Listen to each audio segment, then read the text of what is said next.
Just takes a second for the stream to start up.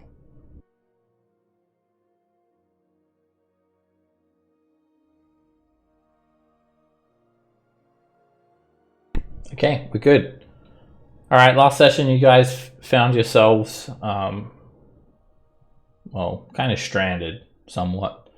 The airship that you guys were gifted by Cloth was attacked by manticores and it crashed to the ground. You were then stuck on the outskirts of the Coldwood, and you had a few agendas to take care of. Firstly, there were the prisoners that you'd freed from Iron Slag that were near a copse of woods not too far from Iron Slag. And then there was the matter of the other dwarves and gnomes that were kidnapped by a group of Uthgard barbarians. So meeting with Lord Captain, you guys were assisted by the Harpers as he was sent to aid you in your quest to try and stop this giant incursion that is basically destroying Faerun. You guys managed to head to this this great well deep within the heart of the Coldwoods over a couple of days' journey, and you assaulted the barbarian lair, and you were able to free the prisoners. Not only that, you'd recalled some lore about these ancient relics that used to belong to giants that the Uthgard barbarians now hold sacred to themselves, and you're able to recover this giant horn that is worth about 750 GP. Actually, I'll put it on the map if you've recovered any relics.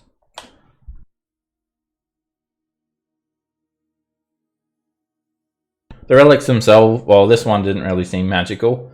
It does weigh quite a lot, but I think you guys just sort of left that at the airship, unless Ren's still lugging that around. I'm not sure.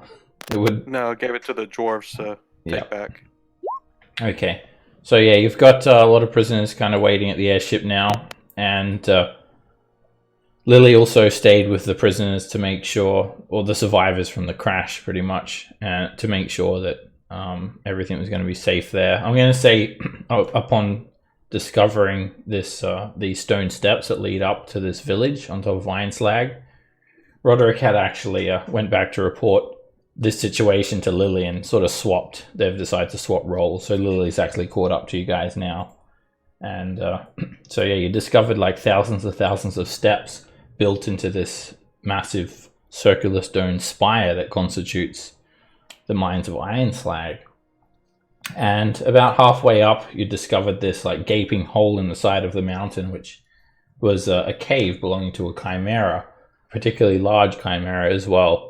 You guys found its nest and plundered its loot, and just before you actually arrived at the village atop Iron Slag, the chimera came looking for you all after finishing its hunt, and it was very aggressive and pretty much attacked immediately. We ended the session with you guys reaching the top of these stairs, defeating the chimera, and Lily catching up to you. So from what you'd heard, there is another entrance to Iron Slag, so you're hoping that this will lead up to that entrance. So these steps that you guys have been following, they are humanoid-sized steps, and there's probably about 10,000 of them that you've climbed so far. The road has switched back on itself a couple of times, and because I'm asking. Exactly. So as you've arrived here, there's a stone crenellated wall above you all. It rises to a height of 20 feet above the side of the cliff face, and you can see this somewhat well-made looking bridge spanning a great chasm, and there is also a more damaged bridge up ahead. And there is this like thundering waterfall just creating this thick white mist, and you can hear the roaring of the waterfall. It's quite loud actually where you are, Thomas. You'd probably have to yell to relay anything to anyone from where you're standing. What? Exactly. Ren, do you having trouble with Roll20? Yeah, it got kicked out, and then I've been trying to get back in, and Did it I log think you maybe out? it's yeah, and then it was telling me the server was down, and I think it's loading now, but I'm not sure. Oh, okay. Yeah, I know there's a glitch where it'll like just randomly log you out. So also Jarek is concentrating on darkness. That's got about 8 or so minutes left on it, and your imp's also invisible. So like over the side of this cliff, it's like about 1,000-foot drop, if not more. So you don't want to fall off there. So yeah, there's a cleft in the mountainside here. This is obviously the start of that village. I'll show you the handout again. This is a view that you guys had seen when you actually had the airship the first time around. Where is that? So you guys you can see on that handout quite clearly there's that switchback road towards the rightmost spire, and you're just on that little switchback at the very right hand corner of that handout. And as you come around back towards the left, you see that bridge that's intact, and then these 20-foot high stone walls surrounding the village itself. It's that thunderous waterfall off in the distance, and you can see little plumes of white smoke rising from the tops of the walls of this village. You're not sure what the inhabitants are. And also Jasper had actually fled with the humans when you guys were attacked by the barbarians as well, and apparently he had headed this way. You guys had tracked him into this direction. Okay, so here you guys are. What would you like to do?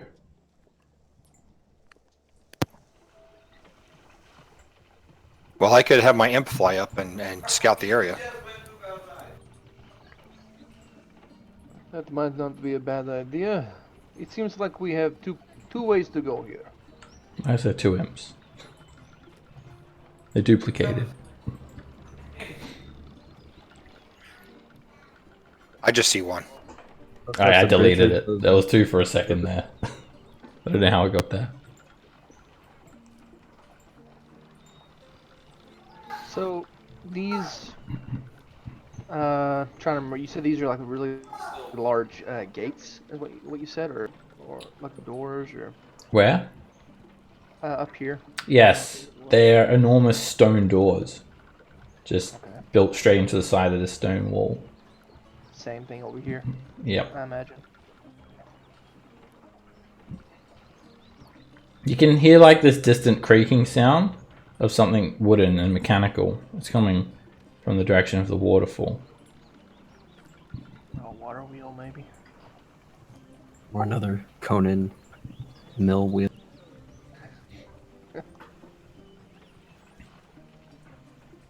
So before we go any further, would you like me to scout the area? If it's possible, I think that might be prudent to try at least. All right. So I'll stay in where I'm at, and then I'll try to see through my imp's eyes, and then fly up and see if I can see if there's any activity on the other side of that wall that we're closest to. All right, you your eyes kind of roll back in your head, and you're transferred to your imp's vision. It's very bright because it's like quite early in the morning, so everything is well illuminated. Is the imp just going straight up from his location? Yeah, he was just going to go straight up to see if he could see over that wall. Okay. So, Yeah. He heads up and he sure can see straight over the wall. As he looks down, he can see a number of buildings here. They're huts. They're made of wood, and they have thatch roofs. Some of them are pitched, some of them are circular. There's also, it looks like a barn. There's some chickens, some boars, some yaks. They're kept in pens. They're just milling about inside the pens. and there are 4 such buildings here. One of the buildings to the north is attached to a large water wheel. It looks like a mill. The water wheel is enormous. It's attached to an iron axle, and it's mounted above this swift-flowing river that's spilling down the mountainside. And the wheel is turning, moving this giant axle. There's no signs of any creatures about. Well, you said it is early in the morning, right? Yeah. The doors to the buildings, the huts, are also closed as well. Okay. Can I go to the southeast and kind of just go around each one of these little buildings, see if there's anything that I can see? Okay. You, yeah, you've got control of the imp there. Okay. All right. So you fly over. This is a pen. There's a few yak and a couple of boars. Also a cage of chickens. And they're all just feeding and grazing and whatnot. The door to the building is, well, there's one on the southeast facing wall of the building and one on the northwest facing wall of the building. There's no windows, however. And the building's just made of wood.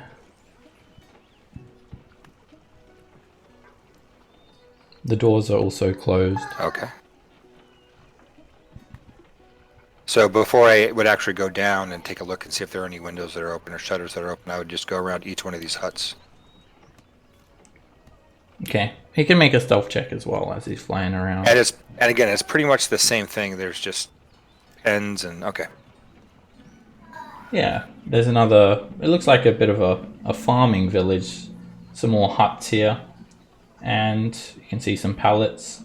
Some cages. And there's some smoke rising up the top of buildings. Alright, he's doing a very good job to keep the sound of his flapping wings down. Alright, while you're doing that, we'll go over to the rest of the party.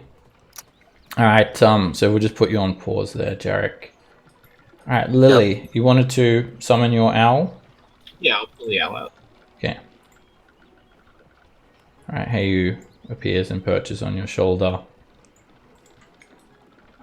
So while you guys are waiting for Jarek, is there anything that someone wanted to do here?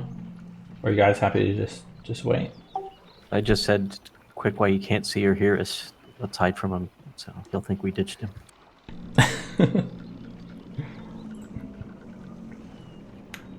Okay. I'm hiding down the switch. All right. From where you guys are, there's a lot of this like mist rising up from this thunderous waterfall, and you feel like it's doing a very good job of obscuring your presence. Also, these walls are enormous, and you're quite low in elevation compared to the village, so you couldn't imagine anything inside the village could see you.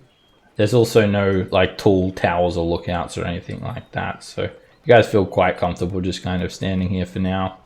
Obviously that chimera is dead. That seemed to be some sort of guardian. So I would like to check out this bridge and just to see. I want to see how sturdy it is before we make any decisions. Make an investigation check. Because Norin is a large person. Alright, the first thing you see are these sturdy looking wooden posts, and you just push on them, Norin, and they do not budge.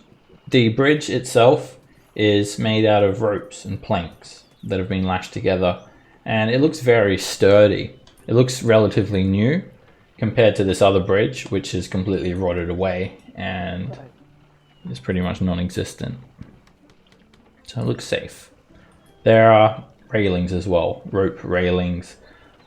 You feel like the bridge will sway a little bit, but it should be good as long as you don't try any like, I don't know, cartwheel across or something like that.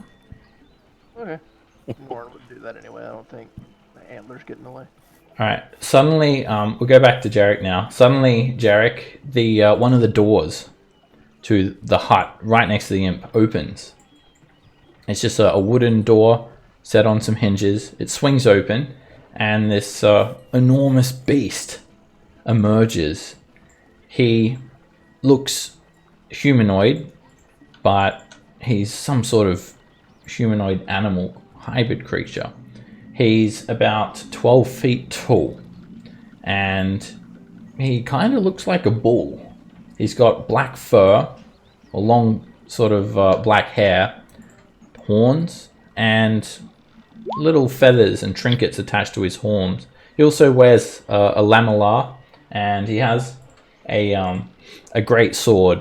It looks like some sort of large falchion or something. It is sheathed in what looks like a bamboo scabbard attached to his back. Yeah,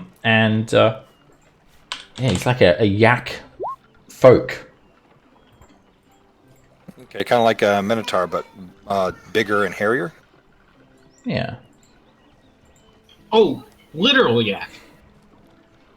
And he steps forward on his cloven hooves. He seems to not pick up the imp at all.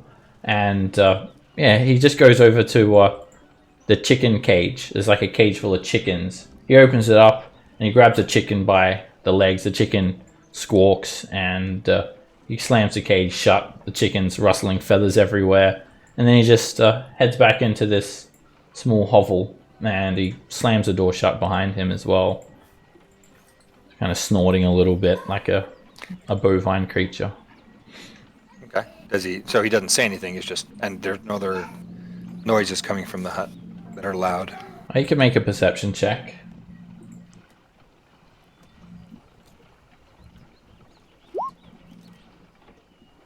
Can't really hear. The fact that there is a raging river nearby as well doesn't help. But he doesn't hear anything else from inside the hut. Okay. So I'll just continue on this side around the huts. Okay. There's all right. You notice there's another cage here now, and it doesn't have any chickens in it. It's quite large too. And So it's bigger than the chicken cages? it yeah, it is. It's about twice the size. About 8 feet tall. But still smaller than the yak. Oh yes, yeah. These creatures are huge. They're massive. So there's just a couple more animals milling about inside this little barn here, and yeah, this building is closed. There's actually no smoke issuing from this nearby building, and there is a giant water wheel off to the northwest. You can sort of see it spinning a little bit, and there's just one more building. All right. You can hear the grinding of the millstone, the cranking of the water wheel, and the rush of the water pouring down the mountainside. The imp is pretty much like getting close to being completely deafened as he gets closer to this raging river. So they really can't hear his little wings batting anyway. Well, Okay. So, not with a 19, they don't. yeah. So I'll keep. I guess that was it for this side. So I'll head back to the party and then have him come down. All right. And then I'll. When he returns, there's probably been about 10 minutes, and your darkness would subside. Yeah, I'll explain to everybody what we saw on that side. So, yak type creatures, large like a minotaur, but quite a bit larger and hairier, longer hair. I see. Yeah. All right. I didn't quite see a way in if we're thinking about going in further down into the mountain, but I could look at the other side. Yeah, we could look at the other side. We could talk to this yak person, possibly.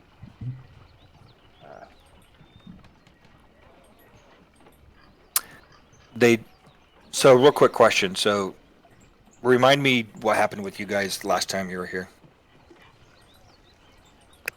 We didn't come here. You didn't come to the fire giant? Well, we Oh, went. we we came were to in Iron Slag, but we went to the front door because that's usually what we do. Right. So, Yeah, so at the very bottom of this spire, there is a set of massive adamantine doors built into the mountainside. And that's where Right. the Iron Slag Forge is, and that's where the party had. Right, and you said that we as we went up these stairs, those doors were below us at one point, right? Yeah, you saw them. You know, Yeah. like you passed over them. That's about Awesome. 1,000 feet below you. But is the intent of what we're doing currently is to go back into Iron Slag via a different entrance? Possibly, and I know we are looking for the Room? shield. And But the Zentarum guy. Yeah, you guys had tracked yeah, Jasper and the humans that had fled to this location. Oh, okay. Yeah, you guys And did you that know, we last kind of want to session. beat him to the loot inside. yeah, we don't like Jasper. Okay. So then I didn't see him over on this side. Do you want me to look on the other side? Sure. Maybe you'll find more of these Yak people. All right.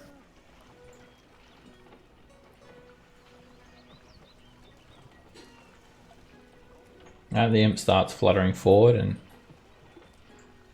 when you're ready, you can cut off your vision and see through the imp's eyes. I think the range is only 100 feet for that, right? It's 120 in both magical darkness and in normal darkness, dim light, but Not it's daylight outside. not the range of his vision, the range of being able to see through his eyes. Actually, when I Or maybe it's more. before I took my other level, are you there? Yeah, can you hear me? Can you hear me? Yeah, before I took my my other level, I didn't have the extra, what's it called? Just 1 second. Invocation. The invocation.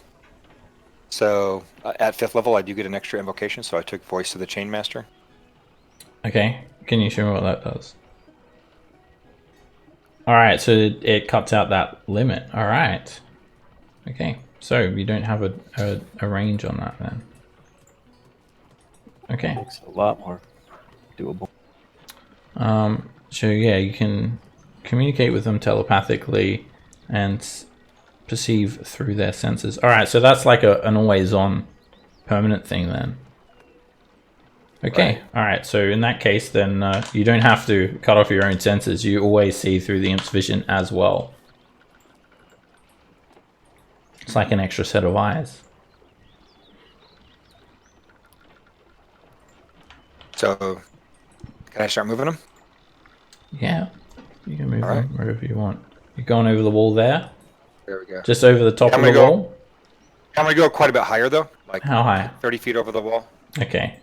He's about 60 feet above these stone stairs in that case. Okay. So he goes 30 feet above the wall. Awesome. And I'll start going in a clockwise pattern. It looks like this is. It looks like it's almost circular, so I'll go in a clockwise pattern around it. Sorry, counterclockwise pattern. Okay. Alright, the same thing here. It's... Oh, what's going on here with my thing? It's a series of these huts. Wait, what is going on with my Roll20? It is completely messing up. Sorry, 1 sec. My screen is decided to zoom in and out when I use the mouse wheel now. I might have to reload my page.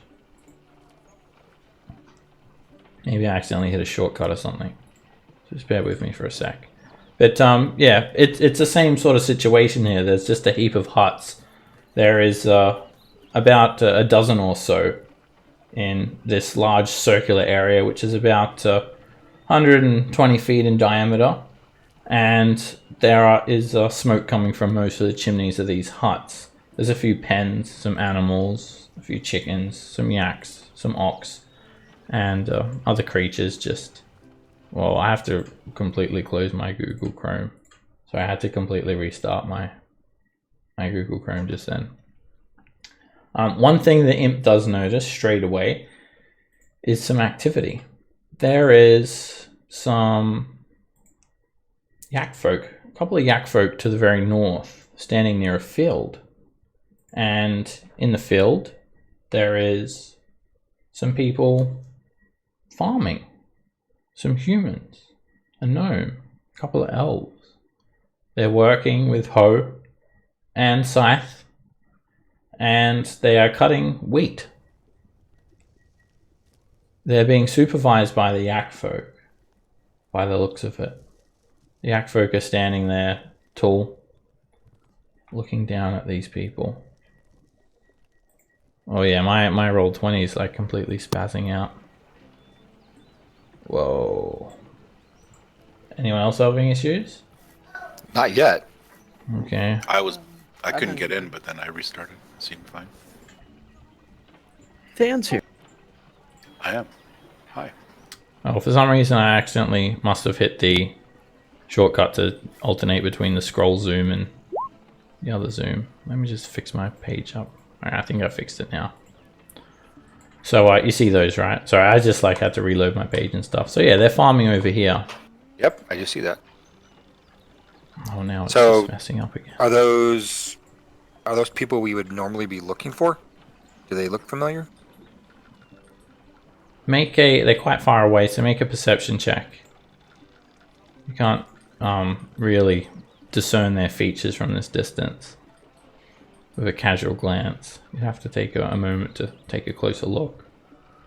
Yeah, I better get closer. Hey, are you guys okay with me doing this for a second? Just I to kinda check like in a it. sec. Reconnaissance is not the bad thing. This is saving me have to spend an hour resummoning my pet.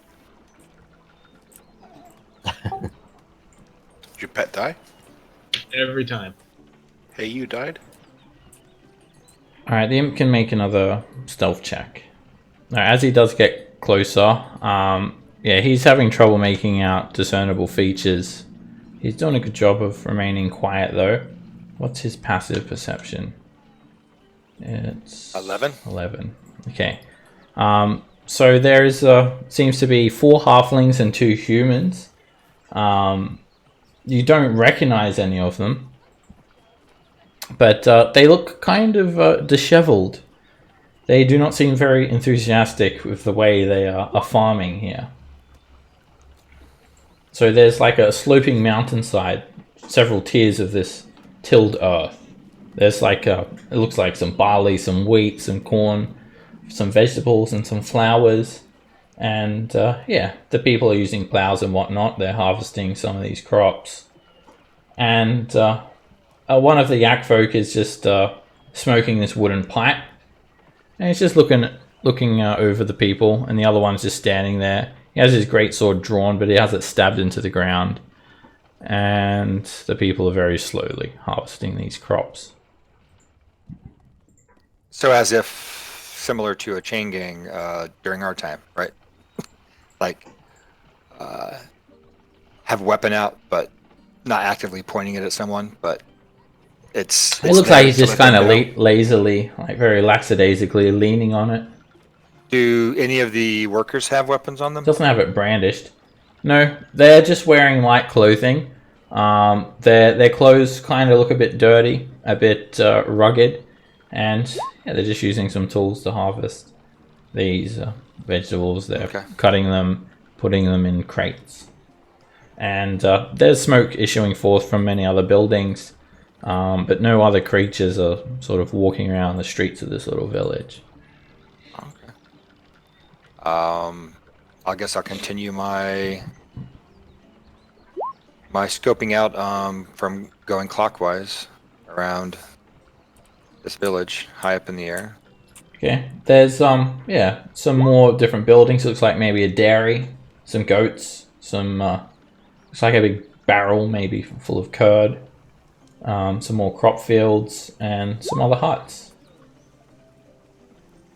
All right, and then as I get down here, most of these are these crates chicken crates, or are these crates the bigger crates? These all of these cages are empty.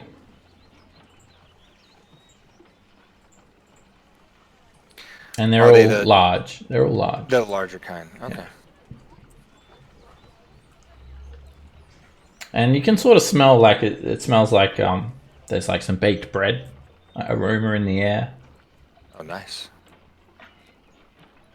So if I there's nobody. There's nothing in the crates at all, right? Is there a door to the crate? Yes, the cages have. They're not crates. They're actually like metal Sorry, cage. cages. Okay, so if They yeah, they have doors. So can I hover down towards the ground and see if I can tell if there's any type of indication if those are like large chickens or goats or something like that? Any hoof prints on the ground? He could spend a couple of minutes. It would be a survival check to look for tracks. The ground here is actually kind of like flat stone. There's a lot of dust that's kicking around as well. And he would also need to make another stealth check when doing so.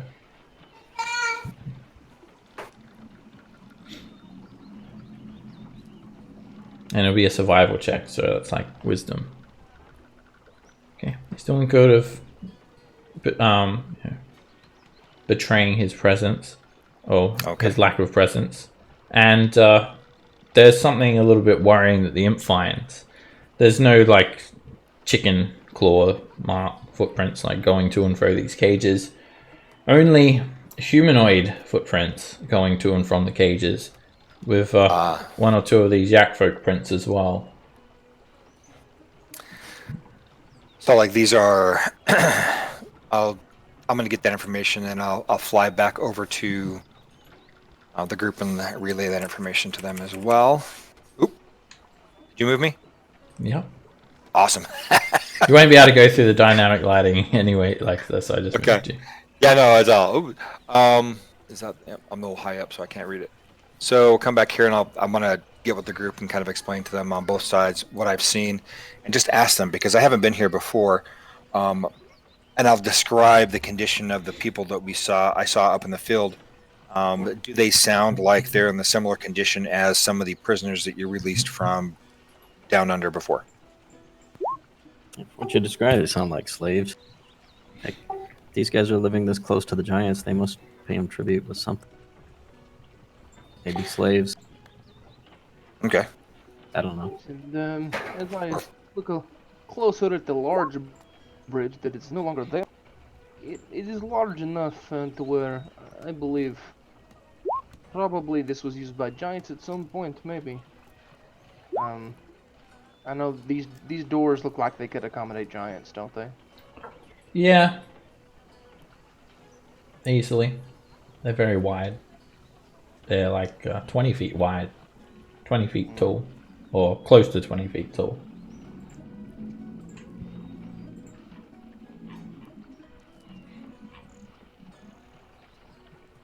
So I'm guessing that these are prisoners again, similar to what you guys have released, and these Yakfolk. I don't know. May not take kindly for us just walking up to the gate and saying hello. We don't know until we try. True. Say hello forcefully. How long have we been up here, Seb? At the top here, about 30 minutes. Be able to hang out another 30 minutes and call it a short rest, or we need to... If you want to, yeah. So they got a big door up here too, don't they? That we can see. Yeah, the doors are made from stone. And they're built with iron hinges attached to the walls. So do you guys want to just hang about and take a short rest? If you guys don't mind, I got hit pretty hard that last fight. Okay, yeah. Just got a couple hit dice. Who's saying that, by the way? Thomas. Thomas? Okay, Thomas, that's a good idea. Before we take the short rest, I'll use my second wind. Okay. Good thinking. That way I don't have to waste die. You're a thinker. Okay, everyone take a short rest. There's some thick grey clouds kind of swirling overhead, and there's this perpetual howling wind. Makes it, very easy for you guys to be unseen and unheard. The imp also noticed that there are these enormous wooden beams barring the doors from within on either side. too enormous for an imp to move. So bro. yeah, and the only Yakfolk that were spotted were the ones that were watching those workers, if you could call them that. Maybe more. So You we feel might like be able to get it would a be drop on them somehow. yeah, it would be possible Sorry, go to ahead. move between the buildings and remain unseen to get quite close, provided that you don't make too much noise. So, should we take the left or the right? Yes. Okay. Well, probably the left, right? That's the one that goes to the mountain, right? The one that goes to the fields. Yeah, hold on. Let me. Is that what find you're that asking? little- Yeah, if you look at the handout, I think we want to go to the left. Yeah, this is the one that has the ones with the slave.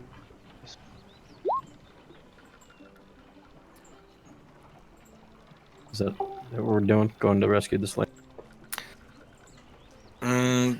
Well, they might know where these other people that we're looking for have been, right? They might give that information a little more readily. We could possibly talk to one of these yaks. Might be able to give us something. Milk. Yakety yaks, don't talk back. I don't know what you mean. Um, So how do we get in is the question, right? yeah. How tall are these walls? They are Like 20 if you were, feet if you were tall. to stand up here, 20 feet. Do they look pretty smooth, or are they rough, or Yeah, they're smooth. nah? The topmost ones are. I mean, they're not like completely smooth. It would be difficult to climb them. Dan can just hop up there, can he? And just kind of throw us a rope. How hard would it? can How heavy jump were the there. beams? Did it look like something like one person could? They're walk them? Oh, you'd probably need a couple of people. They're at a bit of a height as well. They're about 6 feet, 7 feet off the ground. What's that plan? So I could get a rope up there and drop it down to you guys if you want. It's pretty easy. Yeah, a rope would be good. I'm gonna let everybody else go across the bridge first. Okay, you walk across the bridge, Rand. It's actually very sturdy. It does kind of sway a little bit. It creaks slightly, but yeah, you've got some rope rails to hang on to, and you look down and you just see this thunderous abyss of white mist as the waterfall disappears into nothingness. And I you just think wave everybody else across. if you fell down there, then you'd probably have a bit of a headache, Rand. Take you a while to climb back up. So if you guys need me to get a rope up there and tie it to something, I can do that. I feel like a rope would help. How high are we talking? 20 feet. Yeah. 20-foot high walls of mortared stone. So yeah, like someone like Rend or Than wouldn't have trouble climbing them, or Norin. It's like moderately difficult. Could I jump up there? Yeah, you could jump up there if you cast jump. I can do that. Do we need to get up?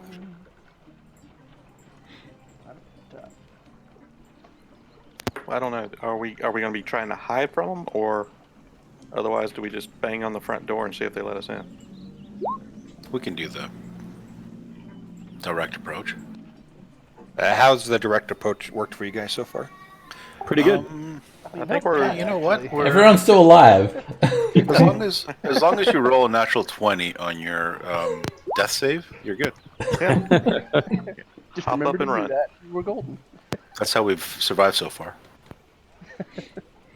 But you haven't had the other option, right? So, or you have and just not taken it? I'm just trying to understand.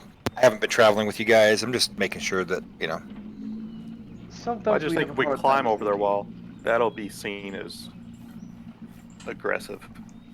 As you guys get closer to these doors, Be aggressive.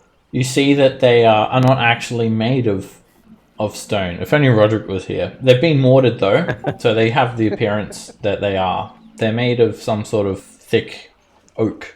They're iron bound as well, and yeah, they'd be impossible to break down without the aid of a ram or a siege engine. So you're not getting through the doors, that's for sure. Not from this side. Oh wait, did anyone bring a siege engine? I don't want to Let me speak. check my pockets. Backpack. Nope. No. Portable ram? Negative Ghost Rider. Got a signal whistle. So yeah, I do have a quarterstaff we could pry it open with. What does the whistle signal? I've got I've never skills. used it. the two mundane ways to get over this wall would be climb it, or someone move the bar on the other side of it. I can go the other side if you guys want. And Norn and Ren can probably climb it too. Is there any Yeah. any way to look through? Is there any cracks? No, Or, the walls are very sturdy. They're enormous as well. What do you want to see on the other side? I have an imp that's right here. Is there a doorbell? Anybody on the other side of this door? Like I if I will send my imp up where I'm at and have him see if there's anybody close to the door. It's the same situation. The only souls about this village are the two looking at the workers against these steep steep ledges of farmland.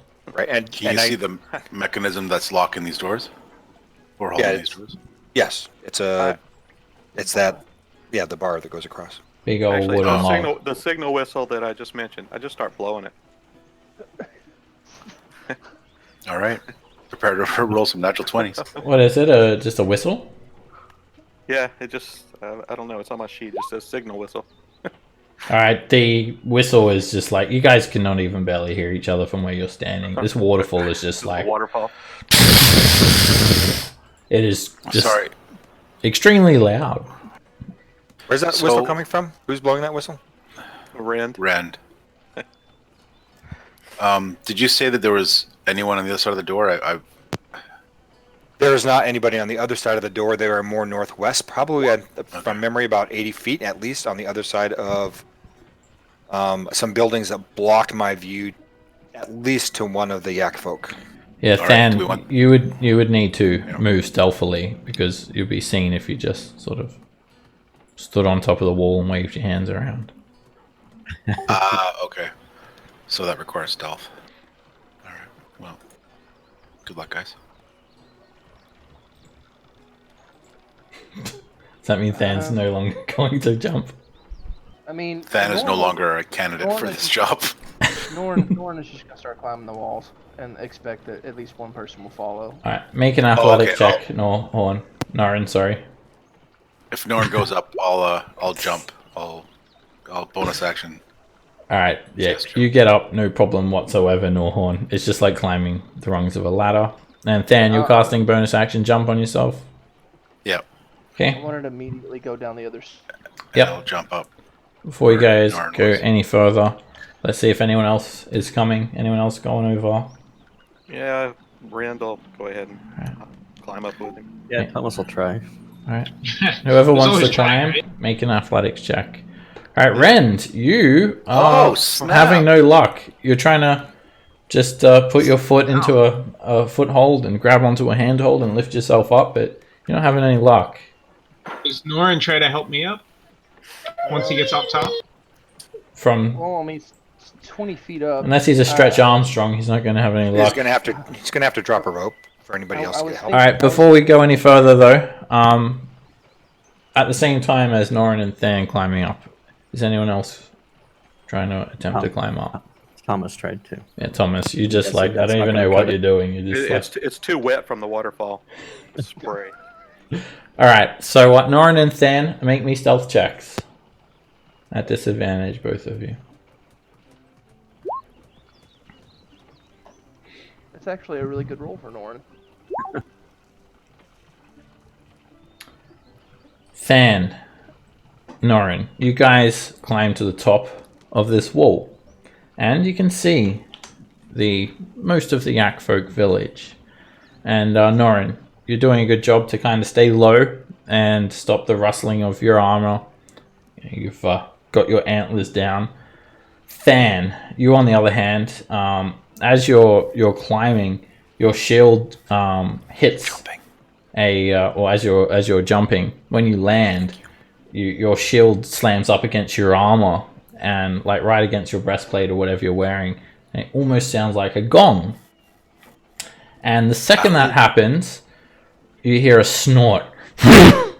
And this Yakfolk immediately whips around to face you. What do you do?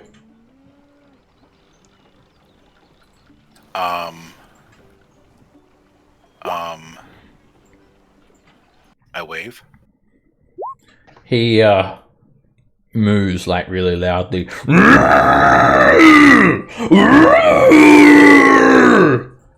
And I think I'm just going to roll initiative. Alright, it's going to be a battle. Is the sound of the waterfall, I imagine it's still pretty loud up like on top Yeah. of the wall. It's loud. But yeah, basically Than has just failed to get down low enough as well. So he's like, when he lands, just in direct line of sight.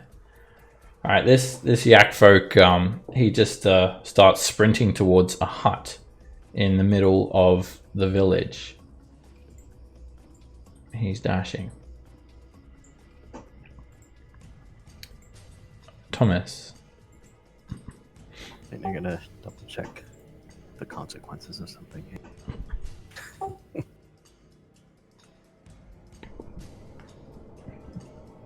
Yeah, it's not a good idea. You know what? I'm going to try to climb it again. Make an athletics check. Alright, the adrenaline of combat allows you to attempt again. Alright, it does cost you 40 feet of movement, but you'll be able to climb all the way to the top with 40 feet. Putting you here. So you have to dash. And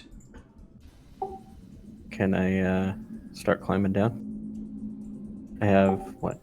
alright, that's 45 feet, so you got 15 feet left. You're standing next to Than. It's a 20-foot drop below.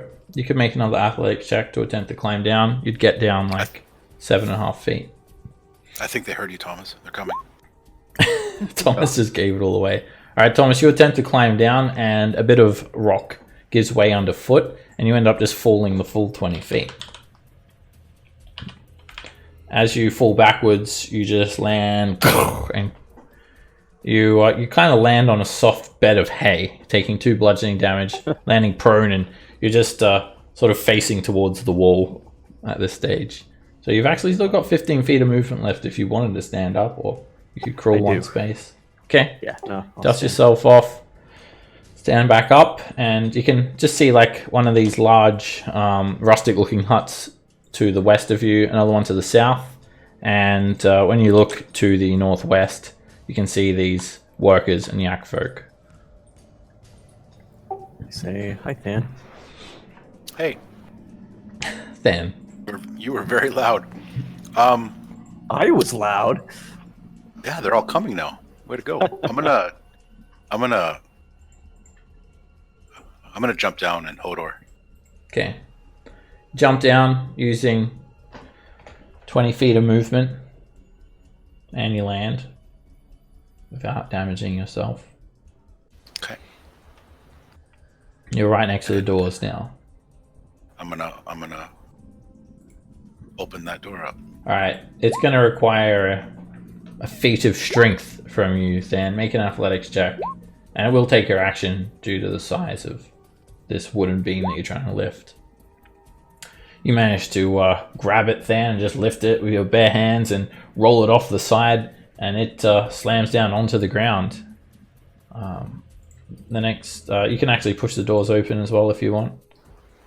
I will do that. All right, you just push them open, and they kind of open towards Rend. And can I? Let's see here. Can I bonus action dash and jump up to where Norn is? Sure. That'll give you another 40 feet. So yeah, you dash, bonus action, and boing, just spring up and poof, land right next to Norin. Do they look like good antlers? Like they do. Nice antlers. Do they look like they have ranged weapons? Yeah, you can see a longbow, a very stylized looking bamboo longbow slung over the warrior's back. Prone. I'm going prone. Okay, you duck down. All right, the workers, these farmers, they just don't really try to make any like escape attempt or anything like that. They just kind of start looking around, confused as to what's going on by the looks of things. Lily. Boy. All right, so doors are basically open now, right? They are. The doors have opened.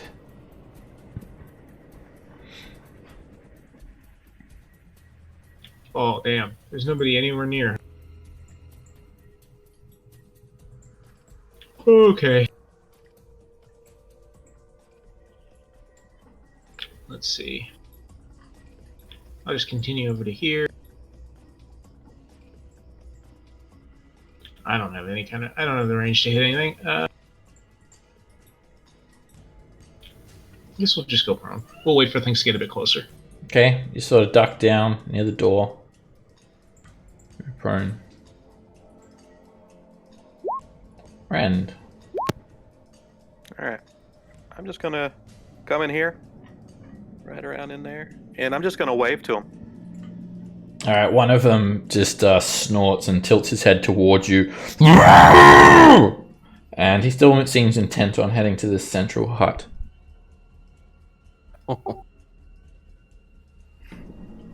Alright. Alright, I'm gonna get to here, then I'm gonna start climbing down. Alright, make an athletics check. It'll cost 40 feet to climb down. Yeah, I'll go ahead and You safely climb down. I'll go ahead and dash. So Okay. that'll be 45 feet. It's only 15 feet left to play with. You got 20 left. 20? Oh, because I'd move the 5 feet to get to... Yeah. Oh, that's a part of the climb. But I think I'm just going to stick right there. Call it good. Right, Mr. Imp. All right, he's gonna fly a little bit over the wall, Alright. right there. So he'll be about 20 feet above the wall. Okay, well, let me just move you back. Alright, so he's 20 feet above the wall. So he'll be 40 feet above the ground level. Yeah. Okay. He's over the wall.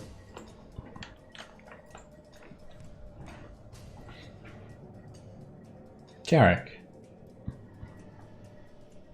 Okay, I will Misty Step to the top of the wall. Okay. Bonus action. And I can see that guy there. Let me see real quick. He is out of my range, so Right? They're a ways away. they are a ways away. You don't have that half a mile cantrip? I do not. That would have been good to take a different type of thing, but I don't have that one. So that was bonus action, and then I guess I am done. Are you taking action? I can't cast a spell because I cast a bonus action spell, and nothing's within my range to hit, so You could dodge. He might start throwing some stuff at you. yeah, I guess I'll dodge. That's good. Hey, they do have longbows as well. They could easily reach you from this distance. I think I'll have Haley fly up next to Than.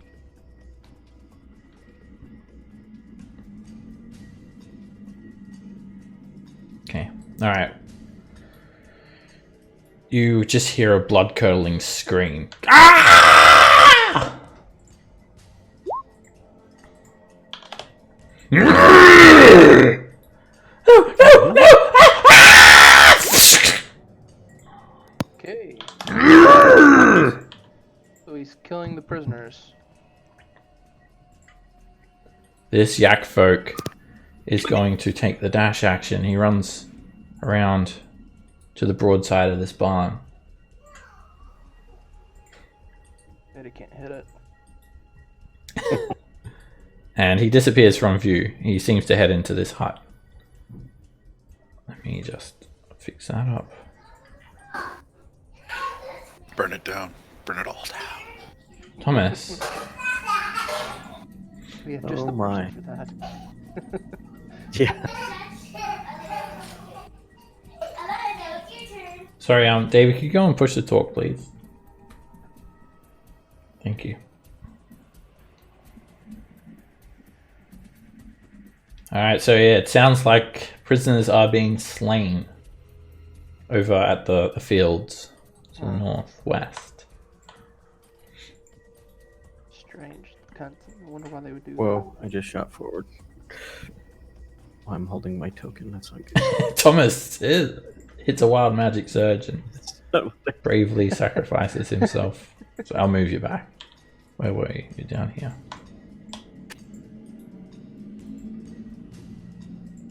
Alright. I was here, right?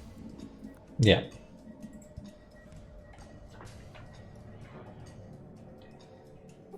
There's movement, and then I'll dash.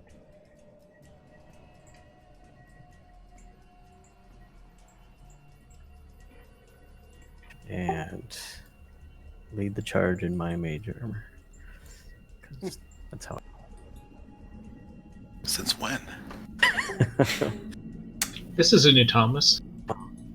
So were you hoping to get a few of the prisoners for yourself before they kill them all? He's gonna run Innocent forward, like, screaming. I'll save you, and then turn into a potted plant. Exactly. Or fireball them, like dive in front of all of them and fireball. Alright, then. I will. I don't like that. Tom's gone up there now. Right? It's uncomfortable. Yeah, I'm gonna stand up, and I will jump down or use a bonus action dash to jump down if I have to. Get movement. How do I? How It's, can I get to? 20. I want to get to here. Alright, If I bonus action dash, do I get a full 35 out of that? yep, you do. So you've used 15 so far. It costs you 20 to jump down. It cost me 20. I got 35 movement. Okay, so yeah, you could jump down, and Okay. you wouldn't even have to have dashed yet. Okay, there's your move. Okay, and then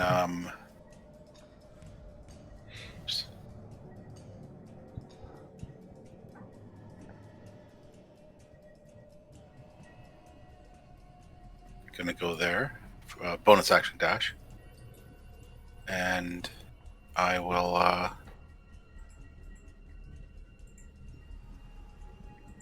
I got an action.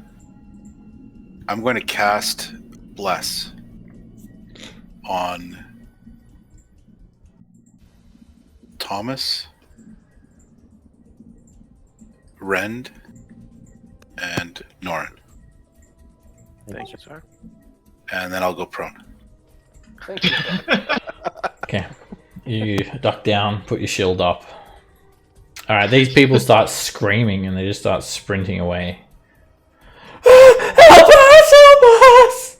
Ah, my little legs, they can't take me too far. You see a couple of halflings trying to huffing and puffing to keep up with this human woman. And there are two human women and a male and two male halflings that come running from these fields. They're like sort of jumping and screaming and they're panicked. Lily. Oh god, Don and I have started the prone, non-prone. That's what we're doing right now, buddy. Longbows in the house. Daylight, so we don't have to worry about all the lighting Yeah. situation. Well, I'm gonna stand up, realizing that I really shouldn't have dropped prone if I wasn't gonna use my action last turn. That was just dumb. So half my movement to stand up. I'll head 15 feet in. I guess I'll just dodge action rather than dropping prone. Let's be a little smarter this time around. Yeah. Friend. Alright, I guess I'll dodge or dash to there. Let's see here. Right there. And kind of wave these guys, towards me type of thing. Rend! It's Rend! The woman calls out. They recognize you? I guess so. Somebody that knows I am either popular. or us. Famous. The woman does. Norin. We knew you'd come to rescue us! That Jasper! He led us here! Oh. That scumbag. I knew it. I told you we should have taken him. You sold them as slaves. Alright, I've moved 30 feet. I see the dead woman laying at the feet of this. Yeah, as you look through this barn, you see a Yakfolk with a great sword just driving it straight through this woman. Blood splashes up everywhere, just ruthlessly I have a murdered couple her. of javelins. He's within range. It's going to be at disadvantage, but here's the first one. What are you shooting at? That's a hit. Alright, despite them looking like they're wearing a lamellar, the javelin just hits it and just pretty much sunders it. It's just made of like bamboo and cloth. It doesn't seem to provide very much protection at all. And What you is that hit word you're using? lamellar? Yeah. It's like a samurai armor, Oh, okay. Thank you. like splint mail. It's like layered wood, Yeah. sort of. But there's this like budget lamellar. And I'll throw a second javelin at this guy. And that's a hit. The javelin just arcs up over the building. A perfectly aimed throw. Sticks straight into the Yakfolk's side. Lets out a groan. Oh, that's what you're hitting him. Okay. Yeah, I'll just knock my fist against my shield. Come on then. And that's my turn. Mr. Imp. The taunt. You taunted him. Nice.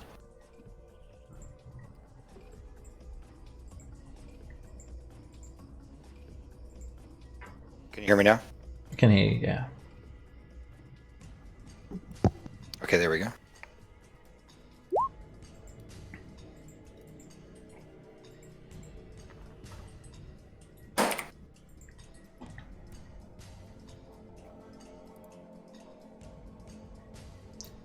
And then I'll just jump down from down here. Okay. Does the Imp want to take an action at all? He'll dodge. And Okay. he's invisible, I guess he'll dodge. And then Alright, do I need to make a... make an athletics check. It'll cost you 40 feet to climb down. Yeah. You have to dash.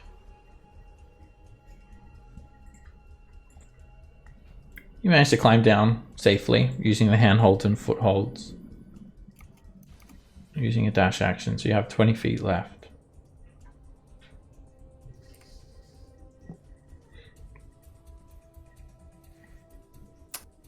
And I don't have an action anymore, so I'm hoping that a lot of people can't see me. I'm done. Yep, that's it. Hey, you. I think he's gonna probably head over here and just Do you say dodge? that'll work. Okay. Alright, this Yakfolk unslings its longbow from its back, and it just grunts again. And it trots off up these stepped farms and shoots an arrow. it hits this lady right in the back, and as she's screaming out for Ren, she hits the ground dead. No, no, no! An arrow just splits through this little halfling skull, killing him instantly. Don't understand why they're killing their... They're slaves, right? He goes straight for their own slaves. It's like he had standing orders. If any shit goes down, kill the slaves first. They want to avoid war crimes. That's what it is. I blame Jasper. At the start They're of this destroying round, evidence. you guys hear a bong! An enormous gong sounding. Uh-oh. And it's loud enough that it reverberates off all the walls of the buildings and the stone walls. It's almost ear-ringing. It's that loud. So, just gonna go check all of the buildings and see how they're gonna react. So just bear with me for about 30 seconds. Okay.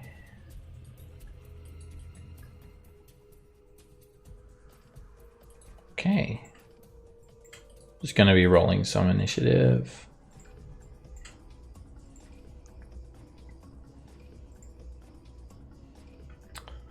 Okay.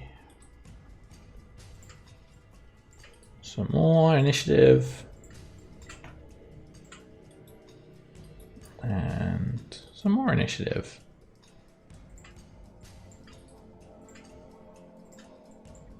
And Is it too late to go home? some more initiative. I think. And okay, I think we're good. Thomas, you're up. Well.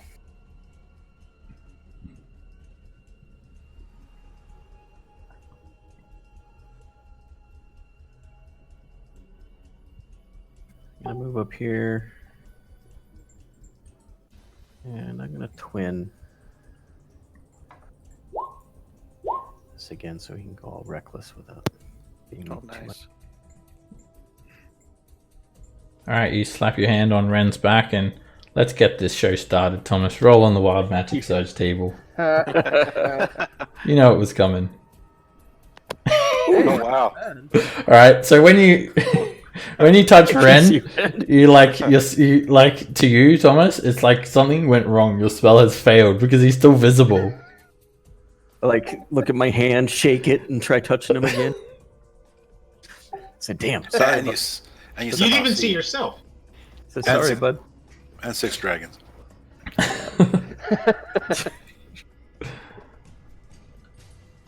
Alright, you guys start to hear a series of blood-curdling screams throughout the entire village. Okay.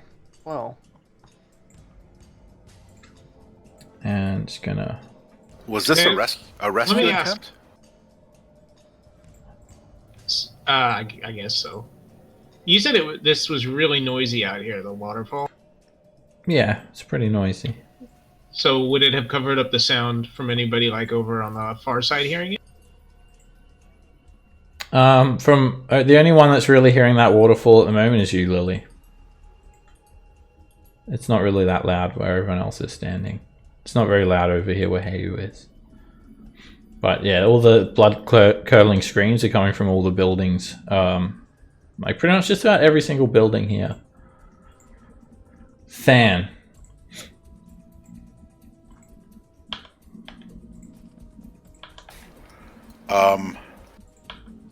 Well, I'll stand up. I will move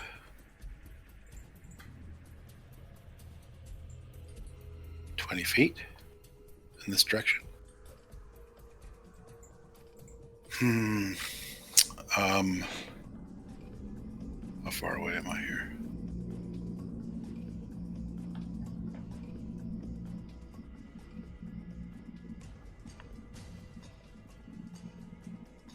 I don't know what to do.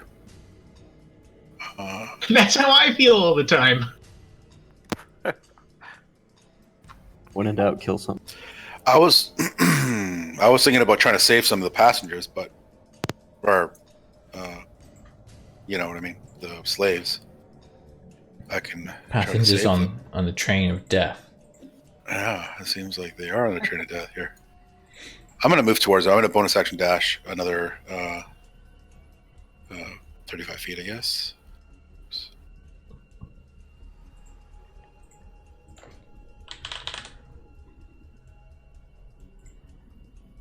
I'll go to about there. And let's see here. Nope, can't do it. I'll go prone. Actually, I can dodge as an action, right? Yeah. You can take Don't do the dodge thing I action. did. Yeah, I can dodge. I'll do that. And that's will be my end of my turn here. Oops. Yeah, I don't know what the hell I just did. Alright, the Yakfolk start to spill out of this central hut. You hear a loud grunt, and one of these 12-foot tall Yakfolk emerge and looks around, looks up towards the imp that's flying around invisibly but is easily hearable, and is going to start off by casting a spell. So wait, do I recognize? No. It's nothing that you're familiar with, Thomas. Try to counterspell it anyway. Okay. Alright, it works. The Yakfolk just clings on to what looks like some sort of... It looks like a dream catcher. Maybe some sort of like divine focus. Divine holy symbol. And or like a medicine wheel. And whatever spell the Yakfolk was conjuring, you cut straight through it with ease. The Yakfolk then glares at you angrily and just holds up this medicine wheel. And Thomas, actually no, you're invisible. It'll be, let me just check range. Probably Norin. Yeah, Norin, make a dexterity save. A holy fire falls down upon you. A blanket of radiant energy falls down on you and take 7 points of damage. Alright, know who I'm going for next. Yep. Alright, there's still one halfling and one female human left, and they just run for you guys. Help us, help us, help us! Whoops, he went a bit Get too to the far. door. I can't run any quicker! My little legs! We already saved these people. We don't You get can double do it. points for saving them a second time. Norin is still confused as to why these guys are instantly killing prisoners as soon as they see somebody coming over the wall. But Alright, another Yakfolk emerges from the hut. He pushes past everyone, and he has a longbow drawn. He looks around, and he's going to fire up at the imp at disadvantage after hearing it fluttering around there. And the arrow completely misses. Shit. And thing for that. then he's going to turn to Norin and take a shot at Norin. And that's a miss. He then just throws his longbow on the ground and gets ready to grab out his greatsword.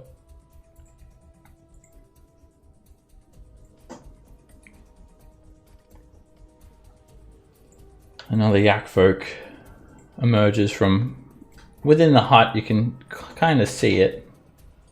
And she is going to cast a spell. And let me just get her name. It's going to be a, looks like a set of ox horns that appears. And she's going to cast Spiritual Weapon on the imp at disadvantage. The imp also has half cover. The Spiritual Weapon misses. It's about 5 feet off. The horns just cut through the air. And this Yakfolk's going to dodge. Lily. Well, shit just got crazy quick. Let me. This is a weird question. Are these doors easily shut, like with an? The doors, they're actually very well oiled hinges, and you're able to shut them with an interactive object. Okay. I guess I'll interactive object that. I will cast Blade Song, or I guess that's not cast, but you get. All right, so you do need to move within 5 feet of the doors though to close them. So you use 5 feet of movement, and hey, just Blade Song. I'll do that. Let's see. Turn that on. Lose a shot, and then oh gosh, bunch of yaks. Okay. Oh, I'm on the wrong side of that. That's better. Thank you. I did not mean to shut myself out. Lily just says nope and walks away. Let me know how it goes, guys. Despite the doors being enormous as well, Lily, they're very easy to move. They're like just very well oiled, these hinges. Okay. And then I guess let's try Bigby's hand. Okay. So let's see. I think I can make that appear. It's got 120 foot range. I'll give you the template and you can move it around where you want to put it. Okay, thank you.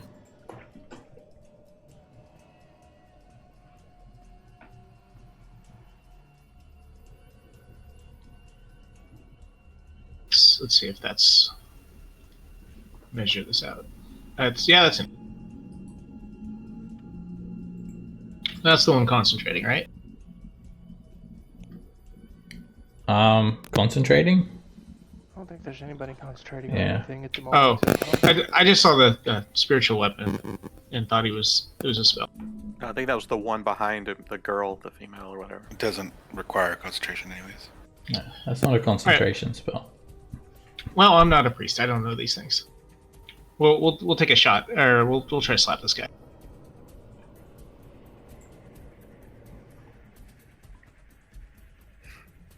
Did that go? Oh, there it goes. That hits. Hand slap that dude. There you go. Alright, the Bigby's hand just creates a fist and just it just pummels straight into the side of this enormous Yakfolk. And it seems to just kind of hit this like invisible force around him. And you feel like it didn't quite hurt him. But it was like a definite hit. It's like he's protected by something. Oh, okay. I think that's all the actions I can take.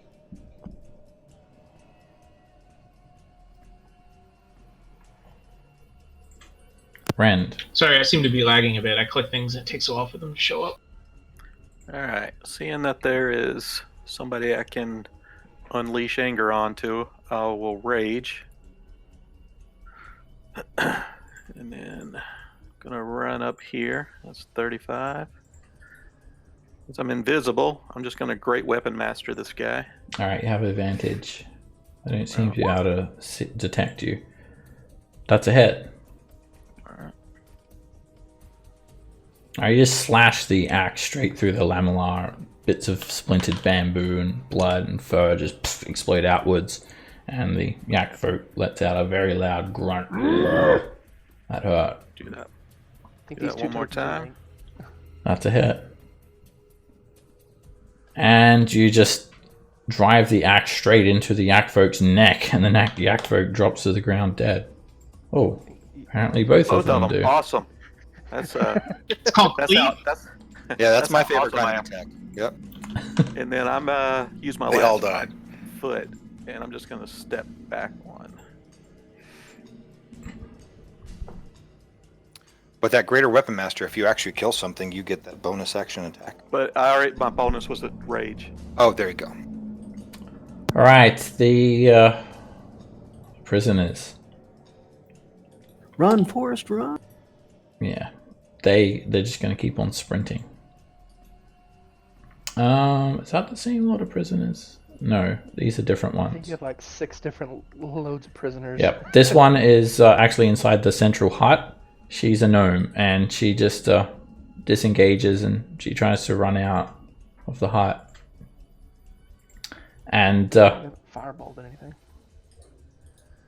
Jasper emerges, and he looks around at you all, and he's got a crossbow drawn, and he just chuckles. Oh, I hate him. So it's you lot. I'm afraid you've compromised my situation here. I was just about to be led down into the fire giant's fortress, and now I'm going to have to aid these Yakfolk. I really didn't want to have to do this. Where are you? And he just follows the trail of destruction that you've left, Brendan. He shoots at you at disadvantage, and he misses. Ah! And then he just jumps back inside the hut a little bit.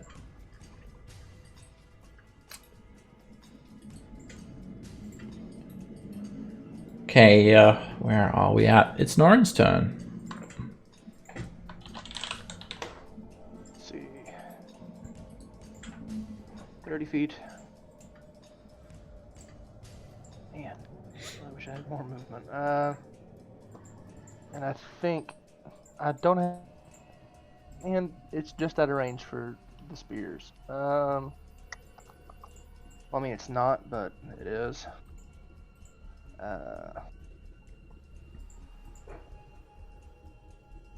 I'm going to. Yeah, I'll throw a couple of spears at him anyway. Be disadvantage. You throwing at Jasper? Yes. That hits. Nice. Trying to hit him in the throat if possible. You hit him in the leg. It kind of glances his leg, and he grabs onto the wound. His blood starts to roll down between his fingers. Alright, let's do that again. That's another hit. And it glances his torso, slashing through his leathers. And he's looking injured now. Action surge. Okay. Throw another one at him. That's a hit. Wait! That arrow narrowly misses his neck. It just scrapes along his shoulder. Alright. Last one. And that's a hit. And that bone spear hits him straight in the chest. When Jasper dies, the chief turns to you, Norin, and he speaks in common. You just saved me. The pleasure.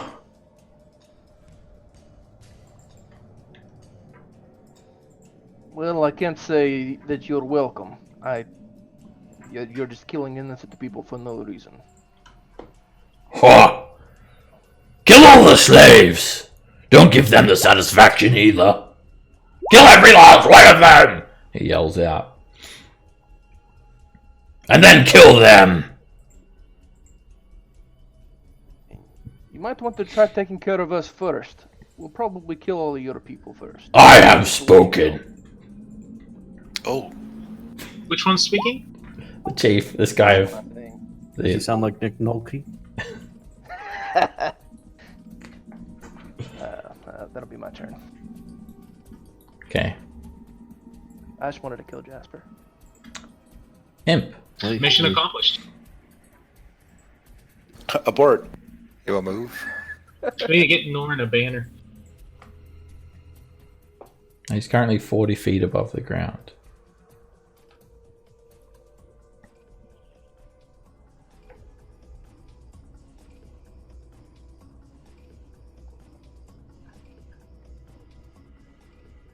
Now he takes the dash action.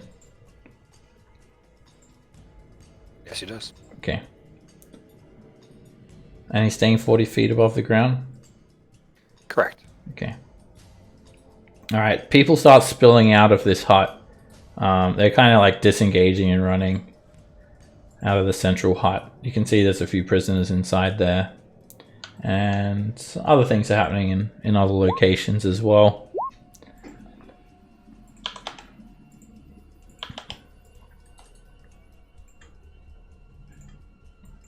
I'm just sorting some things out. behind the scenes, pretty much. Yeah, nothing to see here. Jarek. All right, I'm going to use 2 of my sorcery points to cast darkness. And I'm going to... Are you casting it on an object? I'll cast it on myself. I don't think you can cast it on a person, but you can cast it on an object. Like that you're cast holding. it on my shield. Yep. Okay. And then I will... Also, when you bonus cast a action. spell, just make sure you actually cast it as well, please. Okay, so again, I'm using my sorcery point, so if I cast it in the spell section, I'll take 1 off, right? Yeah. But I'll just do that and then raise it up by 1. Let you know that I am decreasing my sorcery points by 2. And then I'm going to bonus action Hexblade Curse on... never mind, I can't do that because he's not within range, so... It's a 30-foot. Yep. And let's see. Let me just do one thing real quick. I will move.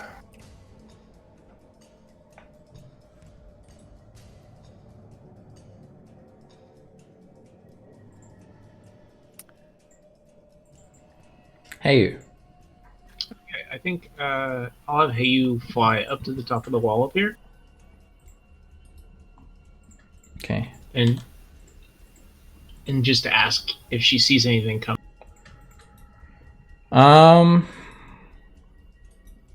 No, because she can't really see over like the other wall very well.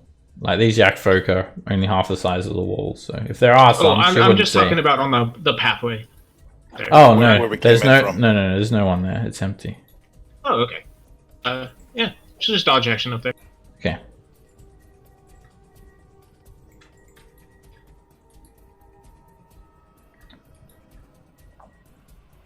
All right, where are we at with this guy?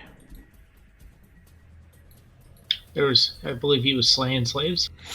Yep, and he peers around the corner and he knocks another arrow, pulls back on his longbow, and no, hits the halfling straight in the back Most vindictive with an arrow, Tor. and at the human woman. She drops to the ground too. I mean, they're just doing it out of spite, which is crazy. It's pretty funny. Beef. That's what for dinner. Yeah, what if he did eat them? That's not cannibalism, is it?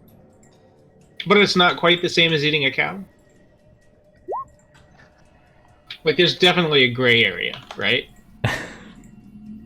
Alright, some other things happening as well. Okay, and this guy's gonna run. He's gonna take a dash action.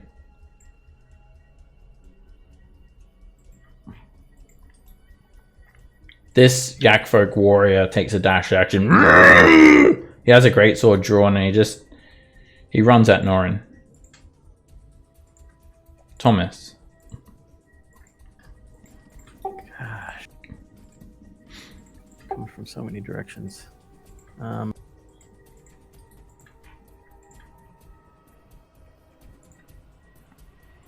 Like the only ones we have a chance of saving are down here. I feel like there's a missed opportunity. The battle music could be yakety sax. Oh, God. And I'll I know, right, Rand? throw a chromatic orbit. This one seems to have some shielding or something. The chief. 3rd level. And fire.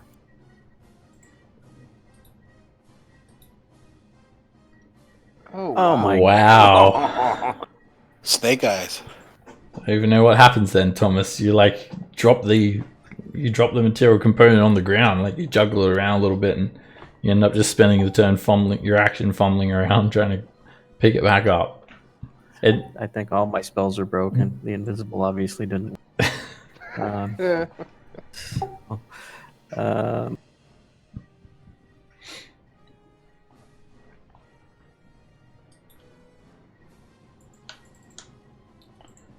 Now! Now!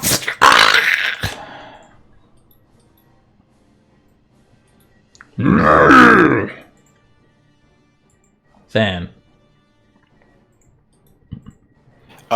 So this, these guys here, they just have an arrow plucking out of them, right? Yep, they've all been hit with an arrow and they've all fallen to the ground. All right, I'm gonna move up 15 feet that way. I'm gonna bonus action cast Spare the Dying on this guy. The spell fails. He is already completely dead, unfortunately. One hit kill. Oh. Oh, they're like... Oh, I see. Oh, he is. Commoners, they can't take much. He's dead. But Oh, they're all yeah. dead. Okay. So that uses your bonus action as well. Well, you don't know that they're all dead. He was. You 100% know he was dead.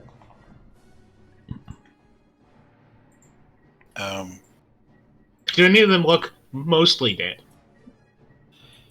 I... We need a miracle pill. Feed them some chocolate. What? Feed him some chocolate. Yeah, He's big quoting the chocolate same ball. movie as me. Yeah. I think. If you're hit with an amount of damage that exceeds your max hit points, it kills you instantly. Yeah, I know. I didn't realize that they're only like 1 or 2 hit point type. But I guess that would make sense. All right. Do any of them look hardier than others? You would like. You couldn't tell. You'd have to just like try and save them. Medicine check or Spare the Dying. All right. As my action, I'll cast Spare the Dying on this one. And she's also gone. The spell does not work. Okay. Fantastic.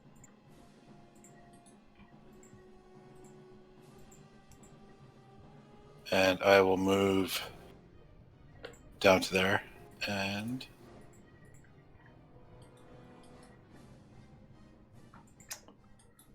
Alright, the chief pulls out a greatsword and kind of twists the handle.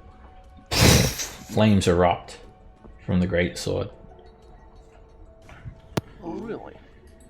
And he's going to move up and try and cut his way through you, Thomas. Disadvantage. And he completely misses. Ox tongue. Ox tongue. Instead of flame tongue. And Oh, hit. I'll shield that. Alright, you cast shield and then there's just a big gout of flame and you feel the impact of the blade just bounce straight back off of your shield. He's got a lot of force behind his blows. He just grumbles and trots around here.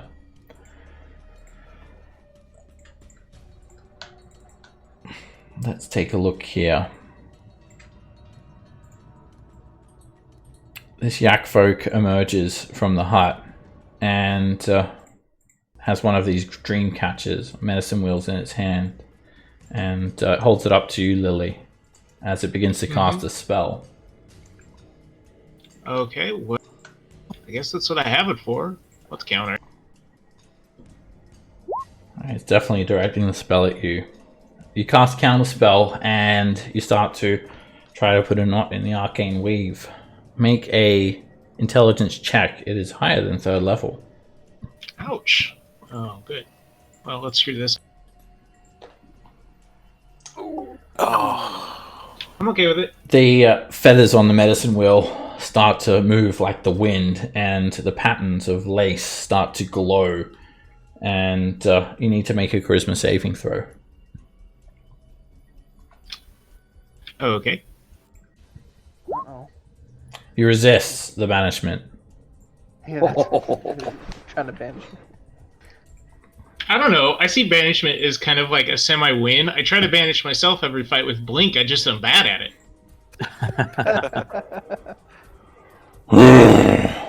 The Yakfolk grumbles and looks around and is going to just actually try and take a bit of cover inside the building.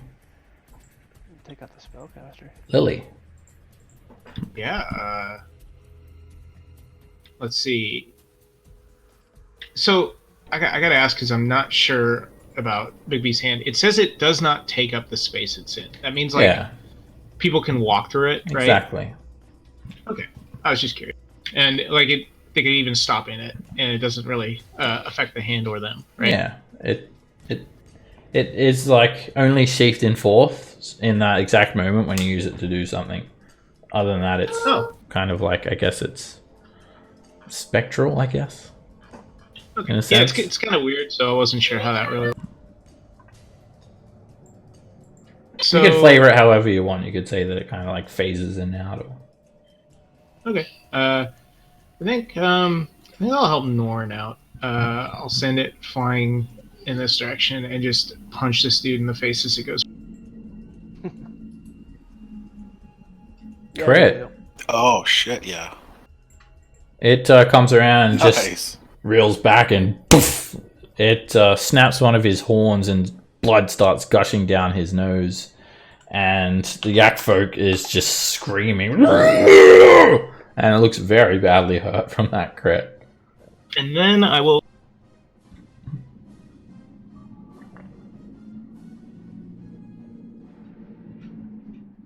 Oh, sorry. My kids started talking.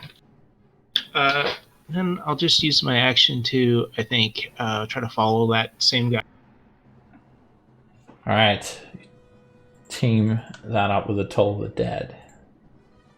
And the Yakfolk warrior's bright red blood starts to become rotten and black. All of its fur falls out until it looks mostly bald, and its horns become brittle and crack, and it almost collapses to the ground. It's on the brink of death. Oh, alright. Well, Norn can have the assist. And then it wasn't very nice having a spell cast on me, so maybe I'll pop into the darkness. Okay. Rend. Alright. I'll run up to this guy and try to Great Weapon Master him. Crit. Alright, you just sink the axe straight into his back. And again, there's like some sort of force preventing the axe to actually, hit his flesh, but it does seem to dwindle this force around him. Alright. You can feel the impact. And that's another hit. Just groans some more.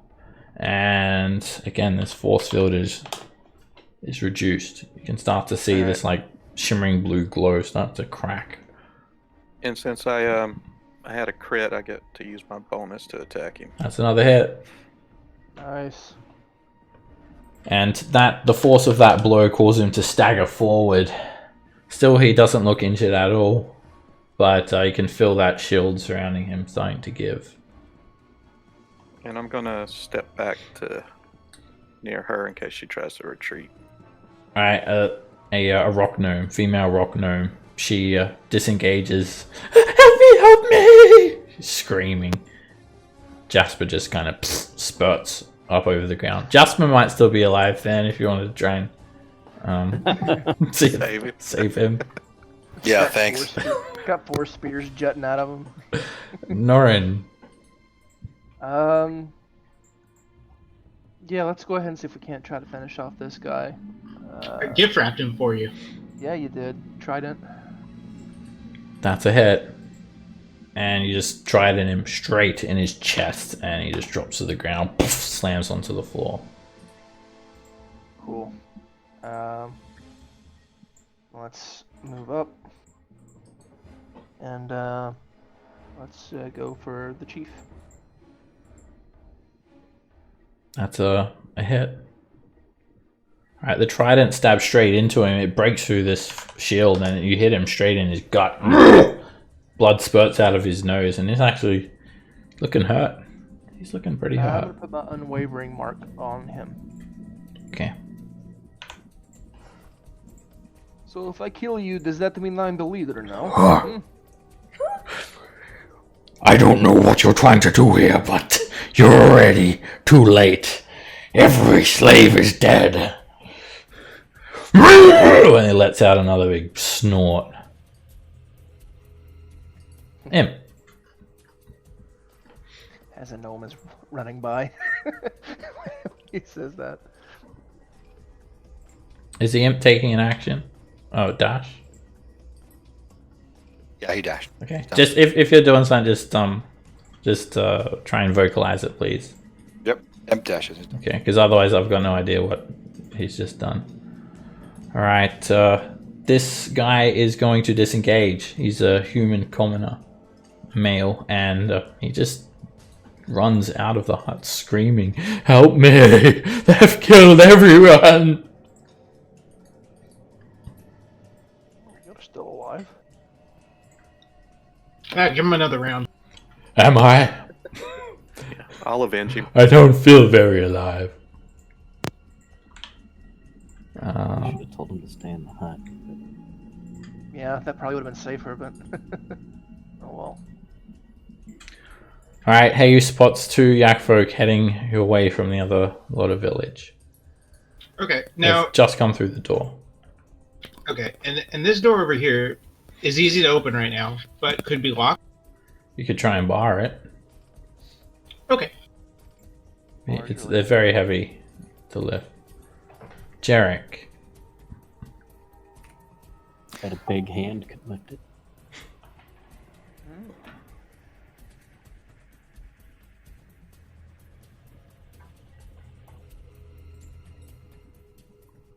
Sorry, can you hear me now? Yeah, I can hear you. Awesome. I'm going to move here. And then I'm going to use 2 of my sorcery points to quicken a spell. Scorching Ray.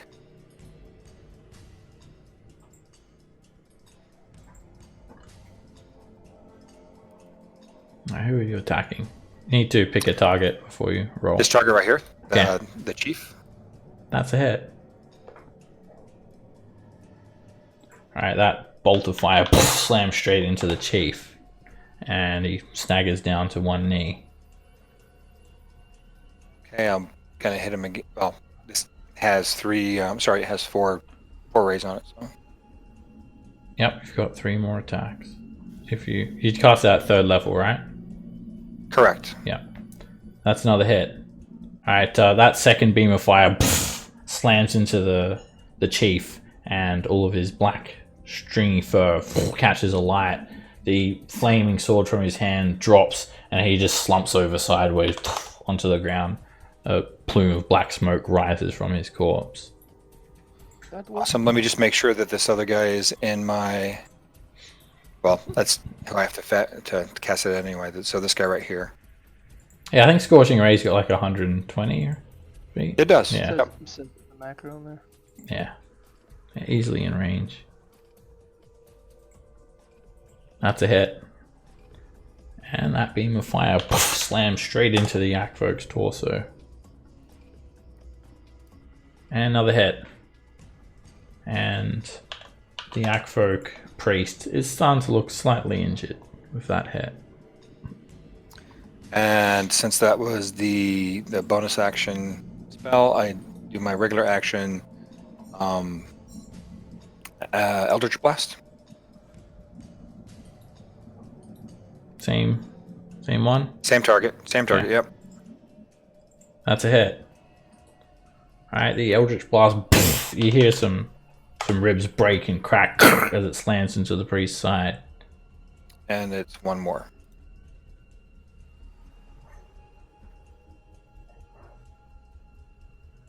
Wrong one. You click Scorching Ray.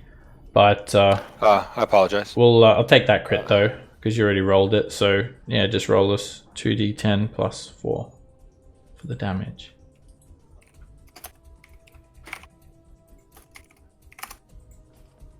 Alright, it kind of glances the priestess. She's still alive, but all of her bamboo lamellar is splintered, and she's got this grievous wound, that's dripping blood from her torso.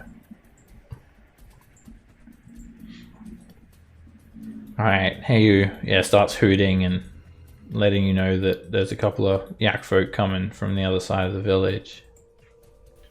I'm gonna ask this because I don't know how. I've never done it before. The familiar can do the help action on me, right? Which would help with a. Yeah, hey, could give you the help action. Wait, what?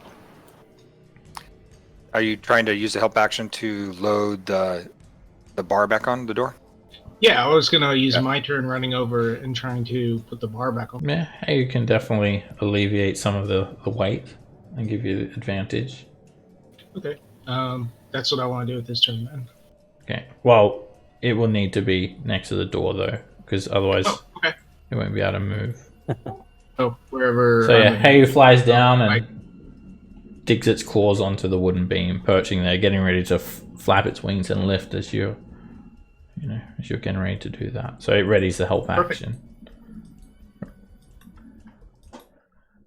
All right, this Yakfolk looks around and knocks another arrow, sticks its pink tongue out of its mouth, squints one of its furry eyes, and lets loose an arrow that takes out this little rock gnome.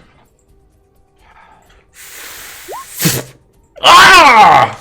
Arrow through the neck on that guy. When that guy is getting hit, I want to use my reaction to do a warding maneuver. Gives him 6 extra AC and resistance to the damage. Does that help at all?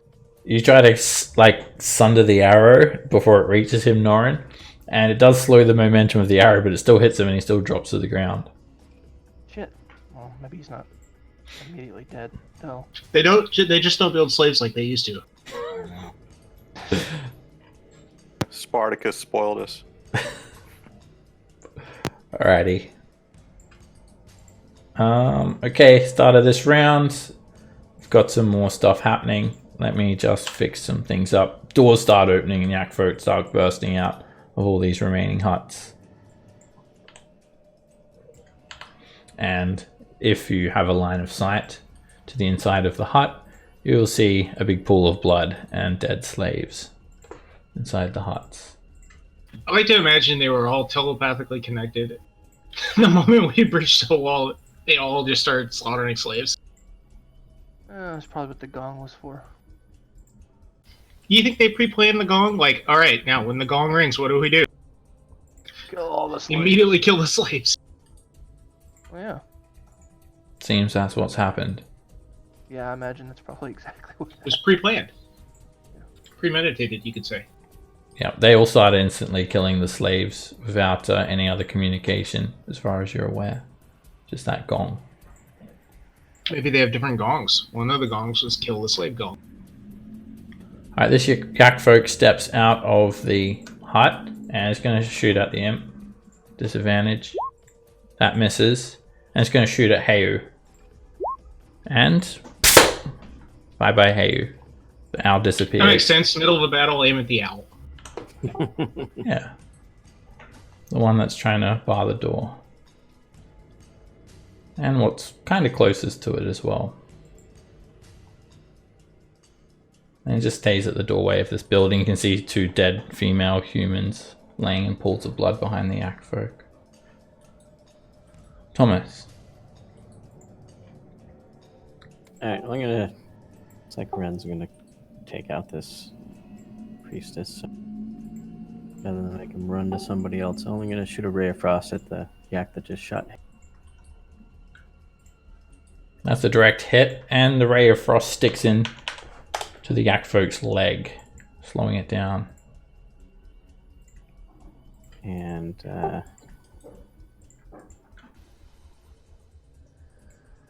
gonna call that good.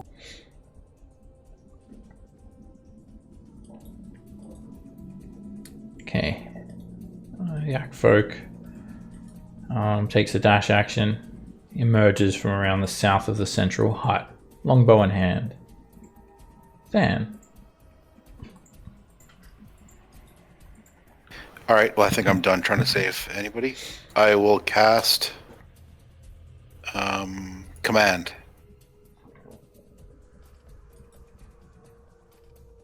And wait a minute, though. What language these things speak? They've spoken common, or the chief did at least. You heard him talking to Norin, kind of proclaiming that they've killed all the slaves. Probably had now. I will command it to approach. The one that... Which one? The chief's The dead. one up... No, sorry, up here. This guy? Yeah. And the Yakfolk lowers its longbow and looks towards you, and it will do exactly that on its turn. Okay, and then I will move...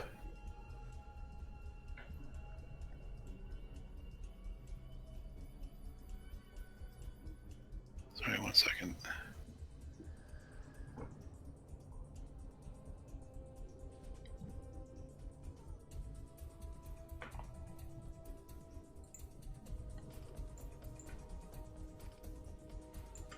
To about there. And... As you run off, you hear this halfling give out his final breath.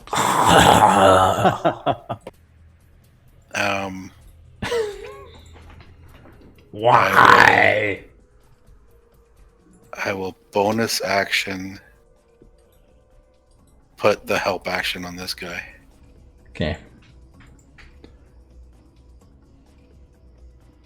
You, what do you do then? Do you, like, give him the finger or something? How do you distract him? I point at the dove on my shield, and then I do the slit of the throat with my thumb. Oh, that gets him raring. He starts scraping his cloven hoof along the ground, getting ready to charge. A Yakfolk warrior emerges from the southern hut, and longbow drawn fires at Than. An arrow misses, and next shot, that's a miss, and then just ends its turn there. Alright, the priestess is still alive. She is going to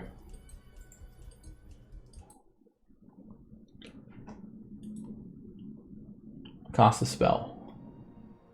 She takes her dream catcher and she just takes the feathers of it and she squashes them in her hand. The spiderweb pattern of the dream catcher glows. Is anyone going to counter spell?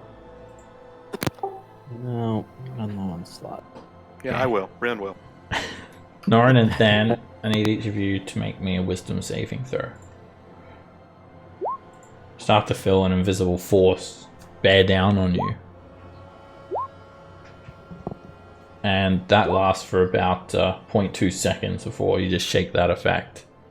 And it was a hold person. You guys Saved me. managed to survive that.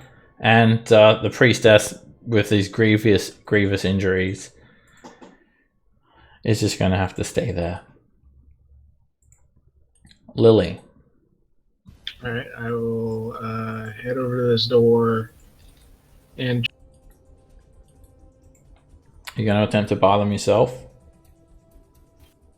Nobody else is helping. Alright, it will take an action and an athletics check.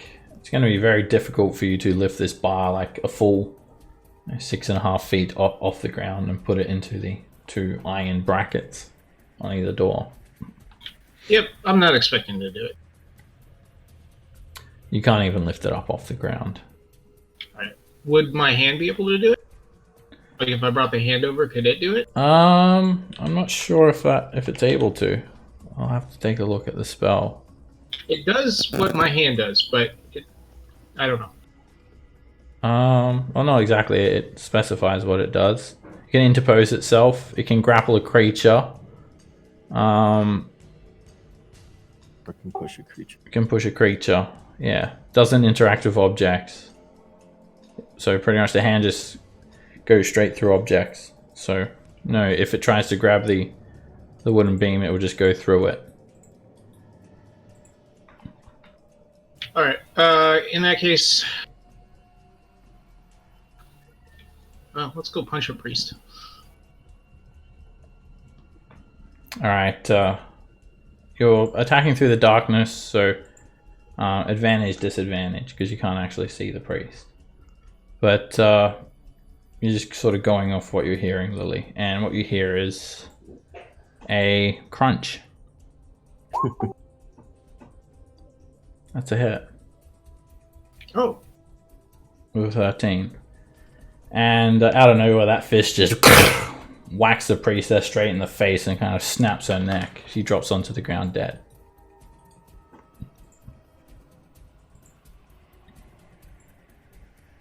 Rand. Let's see. All right.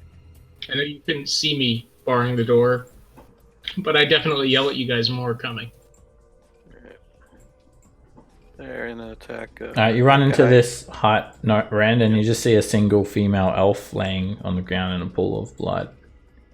Yeah, just someone else I'm gonna avenge. There's just like the inside is actually like decorated with murals. It's been like sort of stuccoed flat, like with this mortar all around the interior. And there's actually these like breathtaking scenes of like a forest and waterfalls. There's just some like simple furnishings in here as well.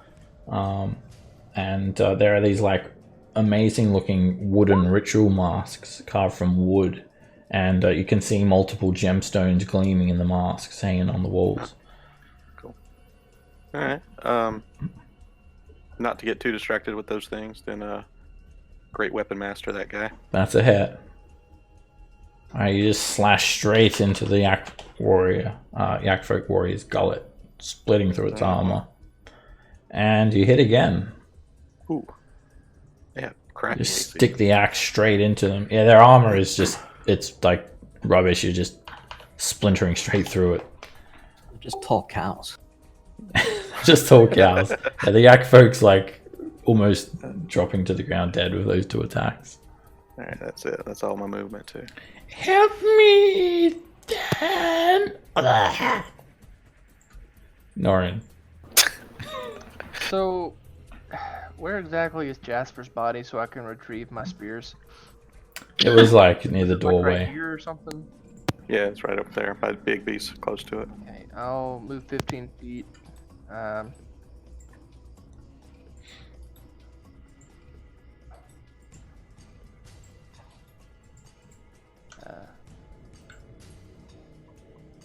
I will take a spear out of Jasper's body and hurl it at this one.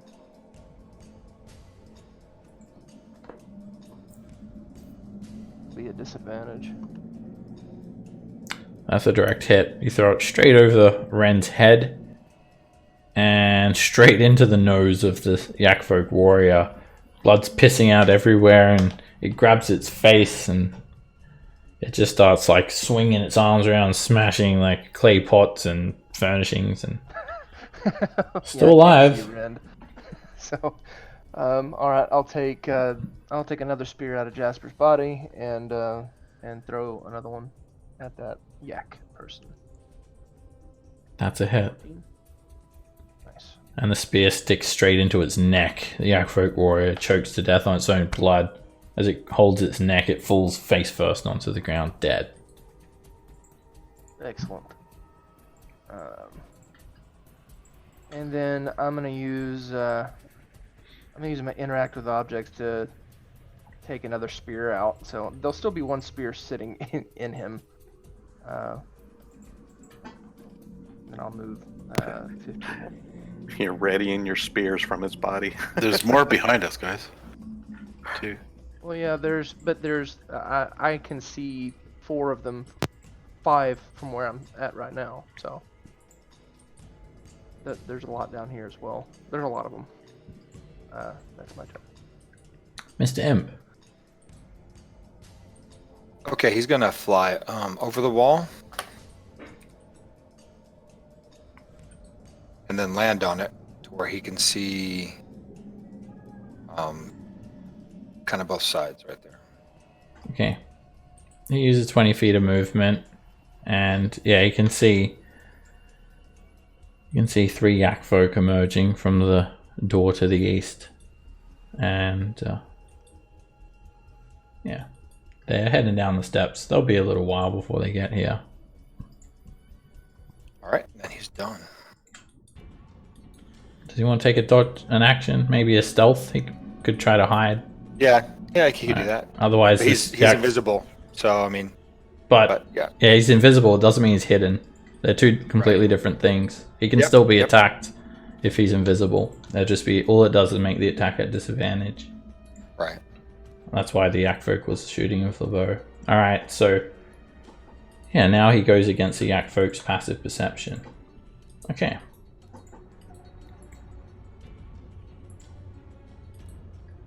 Alright, this Yakfolk emerges from the bridge, and yeah, he notices the imp. Actually, I'm going to give him disadvantage on his perception check because of the waterfall. He's pretty close to the waterfall, so he doesn't notice him. And they just start running down the stairs. 3 of them.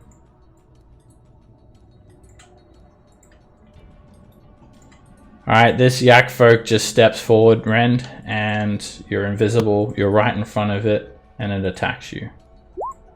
And he misses. When he swings his greatsword, he just like smashes straight through all these furnishings, and he's got like a bit of strength behind his attack. He will attack again, and he misses, just smashing straight through this mud brick house. Like cuts a hole through the wall. Alright, where's the doorway for this one? Alright, the Yakfolk emerges, coming in from a hut to the southwest. Spots Norin and starts letting loose a couple of arrows with its longbow. And the first arrow is a direct hit for 6 piercing damage. Second arrow is a miss. Jarek. Alright, looks like this one is within range. And so I'm going to use a bonus action and take a 2nd level spell slot and give myself more sorcerer points. And then I will cast the agonizing blast at that guy right there.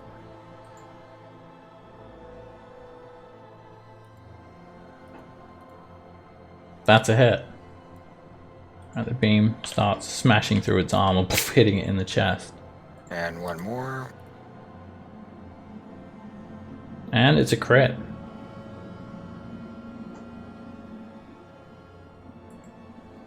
And did my thing just freeze? Alright, that beam is a direct hit straight in the Yakfolk's face. It slams into its nose and knocks its head backwards. It lets out a groan as blood flicks up into the air behind it. Or it shakes its head about a bit, gathers itself again. Awesome. And then I'm going to move and get ready to help with this bar on top of this door. Lily, is that you next to me? It's me. All right. Hey, let's see if we can reach down and we'll get ready. We'll put this up on there together, all right? It's a plan. Right, you will need to. Next turn. Next turn. You'll need to use the help action to actually help. Yeah. Alright, this Yakfolk is looking around. Doesn't look like there's any prisoners left, so it's going to start letting loose some arrows. It's gonna He was commanded to approach. Not this one. That was this guy, right?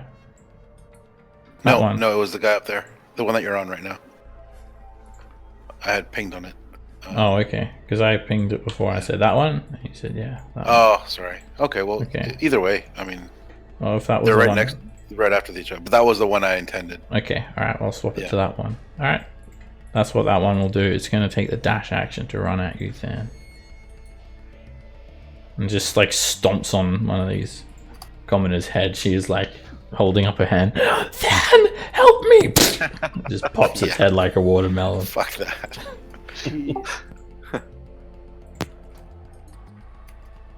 Alright. So yeah, Yakfolk start emerging from their hovels. Pretty much every hovel seems to house at least one. Most of them, if not all of them, have longbows drawn. This one's going to just start shooting at Norin, who's closest.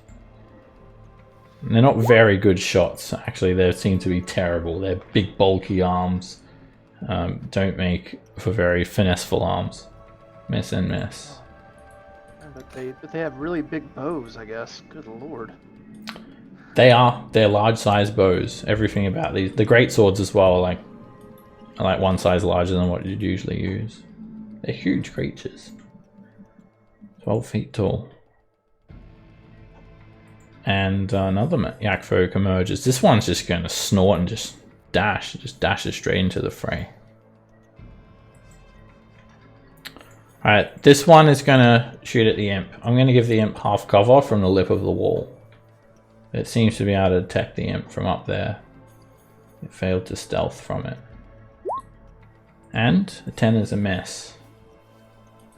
It's going to fire again.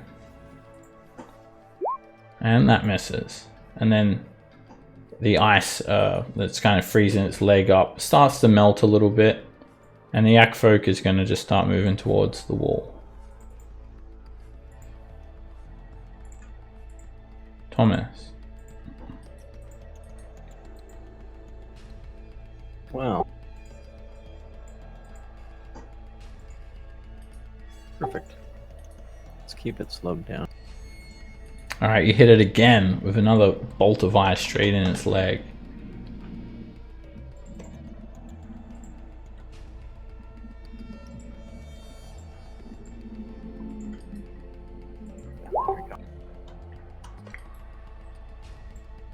This Yakfolk is going to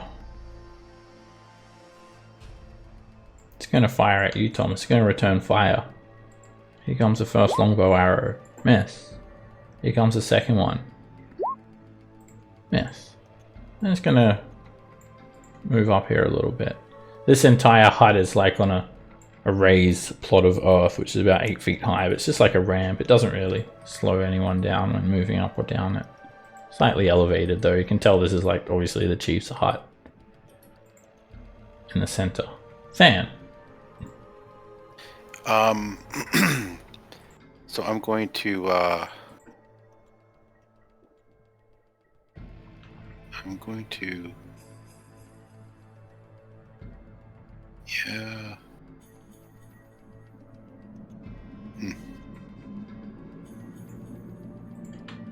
I'm gonna cast.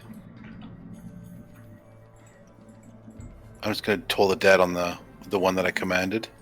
Okay. Before. And he's already injured. You see the wounds that he'd suffered, some lacerations. They start to ooze necrotized blood. Okay, and I will head towards the darkness. 35 feet, and then bonus action dash for another 35 feet. And then I'll end my turn there. How strong are you, Thon? Are you beefy, brawny? A Yakfolk dashes for the doors. I'm a very skinny elf. Lily. Okay, let's see. But I wink at you when I say that in the darkness. Alright. Let's see, I'm going to move me and him. I'm going to move him to 60. I'm going to move me 20, and I'm going to attack that. And that's a hit. The big beast's hand just pummels the Yakfolk warrior straight in its side. And then, let's see. He told me he wanted to help with those things, so I'm going to use my action as a help action on him to help him get the beam up. Okay. Rand. Alright. Great weapon master, this guy. Crit. Crit. Alright. I mean, this axe isn't really designed for cutting off non-giant's legs, but you damn near get close to cutting his leg off. 42 damage. Yeah, you like almost kill the Yakfolk with a single hit. Just blood sprays out everywhere. Try that one more time. And that's a hit. It's gone. You just split the skull in two. The arrow the axe blade just hits it in the center of its head. It slams down. Before it dies, it knocks over one more plate as well. It smashes on the ground. Bastard. I love China shop. 20. Yeah, let's see here. Alright, I'll do that and attack this guy with my bonus action. Great weapon. Crit! You just run over and just use the momentum of your sprint to just stab straight into that Yakfolk side for also 42 points of damage. Just entrails just spill out on the ground everywhere. Zan! You have... I can't hear it. I'm in the waterfall area, sorry. Norin. Alright, let's run up here. And, my trident doesn't do near as much damage as that big axe, but we do what we can. That's a hit. And you stab straight through the bamboo lamella. The Yakfolk staggers and is almost dead. Let's try that again. That's a hit. Now you spin the trident around and just pierce it straight into the Yakfolk's neck. The Yakfolk falls onto its knees and face first onto the ground. There are quite a few Yakfolk around, so what I'm gonna do, since I'm the only one that's not invisible or in darkness, I think I'll step up to this guy and then I will bonus action hidden step. So Okay. I am also invisible. Alright, the Yakfolk think that you guys have up and left, so they go back to their duties. They start like milking some cows and shit. Guess they left. Must have been Alright. the wind. Mr. Imp. All right. So he obviously knows now that he can be seen, correct? He can't be seen, he's invisible, but like... But they can sense him where he's at. So yeah, all invisibility does is that it makes them impossible to be seen, and for the purpose of hiding, they're heavily obscured. The creature's location can be detected by any noise it makes or any tracks it leaves. So unless it's hiding, the creatures know which space it's in. You have to beat their passive perception with a stealth if you want to be unseen and unheard. Okay. So then he will fly along the wall and then go down into the darkness and like where the wall is and the door is, and he will also try to give a help for all four of us probably to try to lift this thing and put it on. Well, you can only gain one lot of advantage. So Yeah, but I'm not metagaming it. We want to get this thing up there. that's not metagaming. You can only give Right. one lot I of know, but advantage. I'm saying, hey, we need as much help as we can get. He's trying to get everybody to get on it. You can Right. give Okay. Thon the help Alright, action. so Okay, yeah, he'll give who's gonna do it? The guy to your Lauren? north. Okay, yeah. So he'll give the help action to him to help pull okay. this thing back up on top. All right. So is he just like 5 feet above the ground? Yeah, Okay. he's where he can. Yep. I feel like all we need is a black light. We'll have a rave. Then you have abandoned me. Ah. Waterfall area, can't hear you, sorry. New waterfall. Who dis? I'm gonna go on the outside of the doors. You guys lock behind me.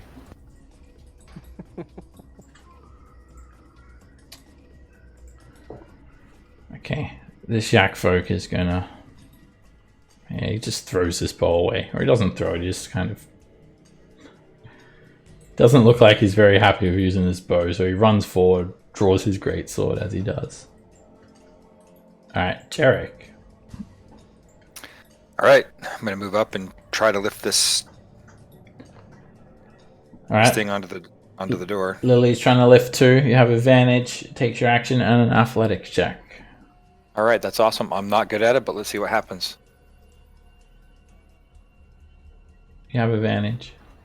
Oh, I do have it. That's right. Sorry about that. Do you want me to just roll? Do you want me to just roll it again then? That's what you do when you have advantage. You roll twice. Yeah.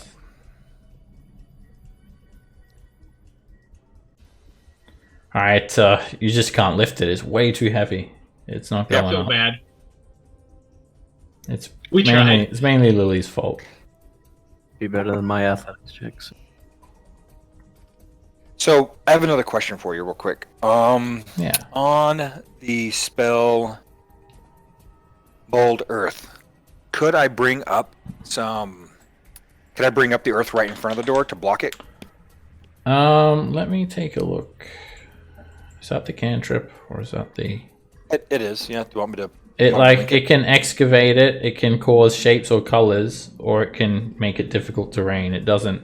That would be like a stone shape. Is what you're trying to do. Yeah. All right. Stone shape, telekinesis, maybe Tensor's floating disc. One of those spells would work, but But not. not Bigby's hand. Yep. Not Bigby's hand, because that's not what Bigby's hand does. Otherwise, there'd probably be no point of having a telekinesis spell. All right. Yeah, they can see there's stuff happening at the door, and they're gonna start shooting into the darkness, and gonna fire at Lily. That means it doesn't really matter the range because advantage and disadvantage. That's a miss. And at Jarek, this will be disadvantage, Jarek, because you can see through the darkness. And miss. You guys just hear arrows being peppered towards you, landing on the ground a few feet You away could aim from some you. at the hinges. Alright, this Yakfolk grunts and he runs up, taking the dash action, just sort of, he's gonna run here. Runs up in between Rend and Norin.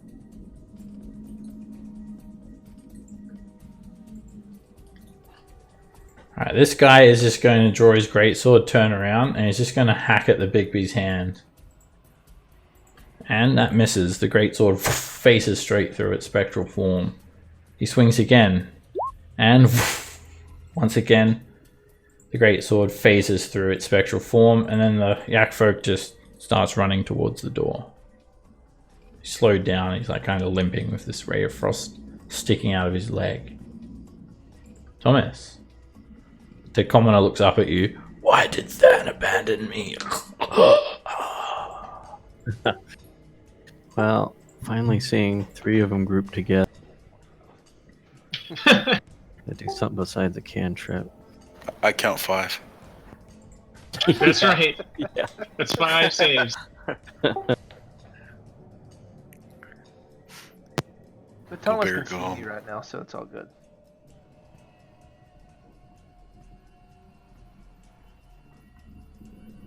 And I just say,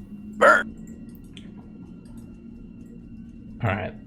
You cause the ground to just kind of explode as the flames just sweep away a big section of dust and dirt that kick up into the air. The 3 Yakfolk, they just hold their arms up, tilt their heads to the side, brace for impact as the fireball erupts in between them. And Oh my lord, Rend is just gonna come through and just like cut them all down. they get scorched. One of them is left with severe burns. The other 2 don't really look injured at the moment. But, yeah. There's just a bit of an explosion next to him. This Yakfolk is going to swing at you, Norin. Okay. And he misses. He's way off. He attacks you again. And he also is off. And he gets really frustrated and snorts, and he's going to move around you here, just trying to distance you with his greatsword. Okay. He skirts around you.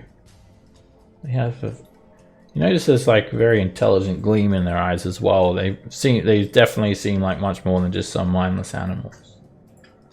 Than, they just...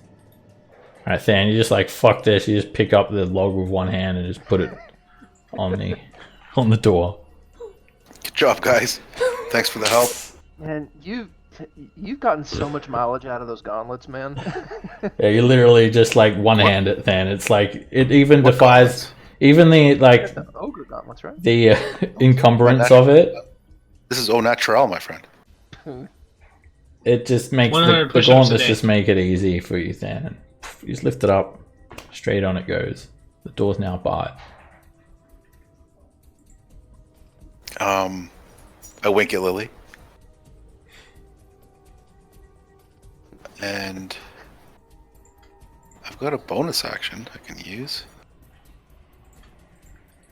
And Get out there and wax them.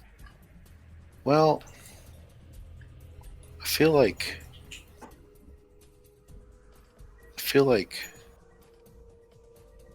you're right. I'm gonna do that. I'm going for it. You gotta stop listening to me. I'm making a run for it. Okay,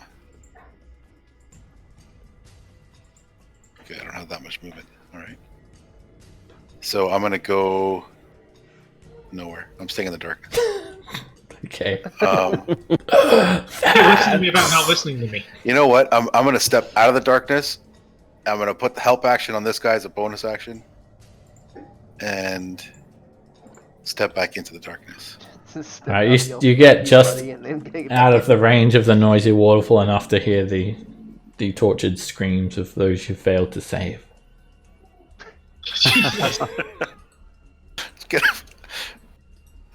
Alright, this Yakfolk just runs in and he doesn't like what's going on here, so he just starts swinging his greatsword around. Firstly at Than, and he hits you directly for 20 points of slashing damage. That greatsword just clips you. And he's gonna attack Lily as well. Whoops, that was my bad. And that misses you, Lily. You just dance out of the way. All right, the force of that blow drops concentration. Bless goes down. Oh, I forgot about Bless. Lily. All right. I mean, he's right here. Go flying. Well, I'll come down here, and I'll make my. How do we know whose role was what? How's what? I'm not. What do you mean? Because. So who rolled the 17? You deducted your hit points twice. That's why it rolled a 17. Technically, you rolled both of them. Yeah. But you deducted like 61 hit points or something from your hit points. Okay. I don't know why. Yeah. You rolled a 5. So the first one I rolled a 5, so that's Yeah. for sure. Yeah. I don't know why it rolled twice. Because you didn't deduct the right amount of hit points. They were both attacks were on me, right? Nope. The other one was on. You took 20 damage, and the second attack was a miss. Oh, it was on Lily, the second attack. Okay. Sorry. Alright, that's a hit. I can hear that Yakfolk just stomping towards you, Lily, and you just slam the Bigby's hand straight through it and just wipes it out, just like knocks it 10 feet to the side, sends it slamming up against the wall. You just hear a loud crunch. Alright, and then,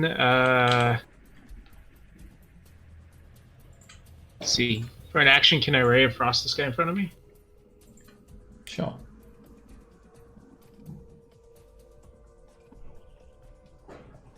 That's a direct hit. You just point your finger and you feel the ice just stab into its leg. Can't miss. Yeah. Yeah, no, I'm good. I'm good here.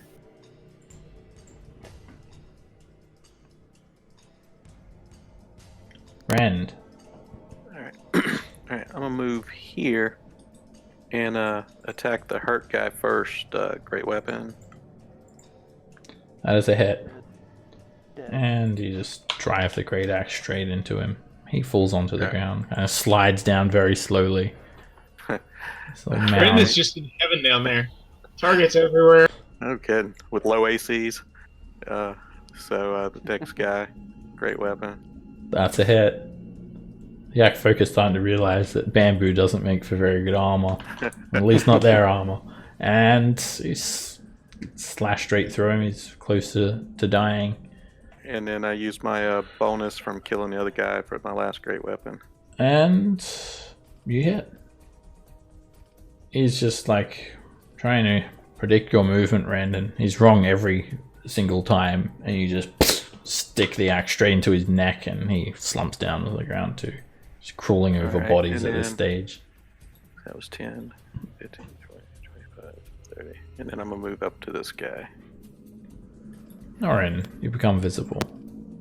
Yeah, Norn is just like, okay, well, I think Rend has this well in hand. There's still another guy up here, so I'm gonna move back in this direction.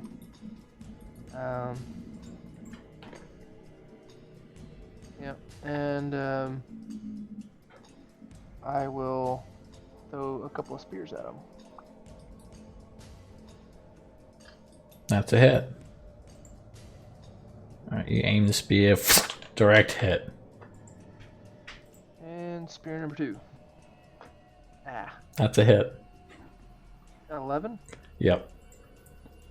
Wow. Wow. The pattern on their armor actually says made in China in Yakfolk language. Gotcha. And the spear just burst straight through it. Yakfolk staggers down to one knee and yeah, he's almost dead. Alright. Alright. Then I'll use my interact with option to take the last spear out of Jasper. So I have one. Okay. So I have one. He's just like he's just like a human quiver for your javelins at the moment. Yeah. Javelin holder. Spear holder. Yeah. My javelins are both in this guy, so I'll get them soon. Mr. Imp. He's just going to take the. Well, he'll attempt to hide, I guess. Okay. What he'll do. Make a stealth check. So I'll make a stealth check.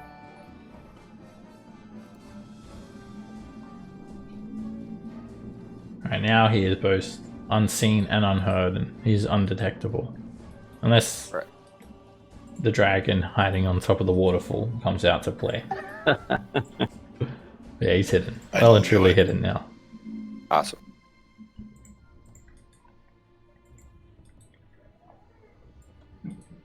The Yakfolk are still coming. It takes a little ways to get from one side to the other.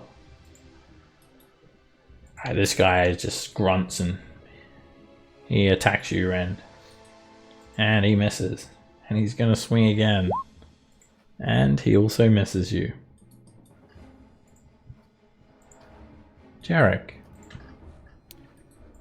I'm going to attack this guy right here. You see him? The one I'm pointing at? This one over there. Okay. Yeah. Can you guys see that arrow I'm pointing or no? Yeah. All right. Yeah. It should be visible Awesome. for everyone. Excellent. All right.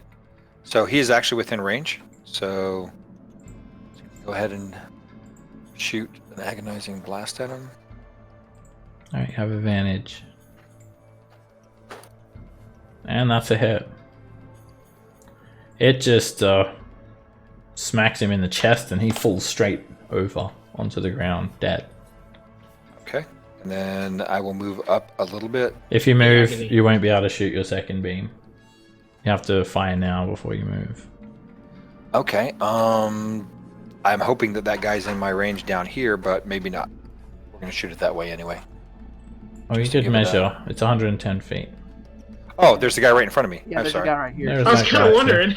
Yeah, I know. He looks disguised there, so just wants to. Yeah, I'll Yeah, maybe him. he's just like leaning on Lily's shoulder. So, All right. good job killing all them Yakfolk, eh?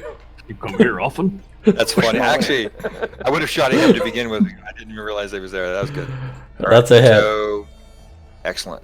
And Push for him away. 7, and I am going to push him 10 feet away. Alright, you knock him back and he just slides along the ground. And don't come back. I'll be. You are not welcome in this darkness. Exactly right. He dies from Welcome to psychic my damage darkness. from that bad joke. Okay, they just... Oh, this guy's running a bit too far. Alright, it's Thomas's turn. Okay. Might as well shoot at this guy while he's sticking out of the darkness. That's a hit. If he's in one of the darkness squares, he's actually still considered in it. So Okay. you wouldn't have advantage, but it still hits him anyway.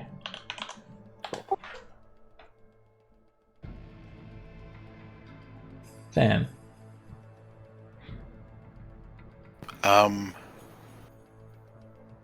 I will. I think that darkness is actually a little bit off center. It's supposed to be there. So it actually isn't in the darkness. Okay, I will. I'll move out of the darkness because I need to do that to cast Toll the Dead. Correct? Yeah, Yeah. that requires sight. Okay. So I'll move there, and I will Toll the Dead on him.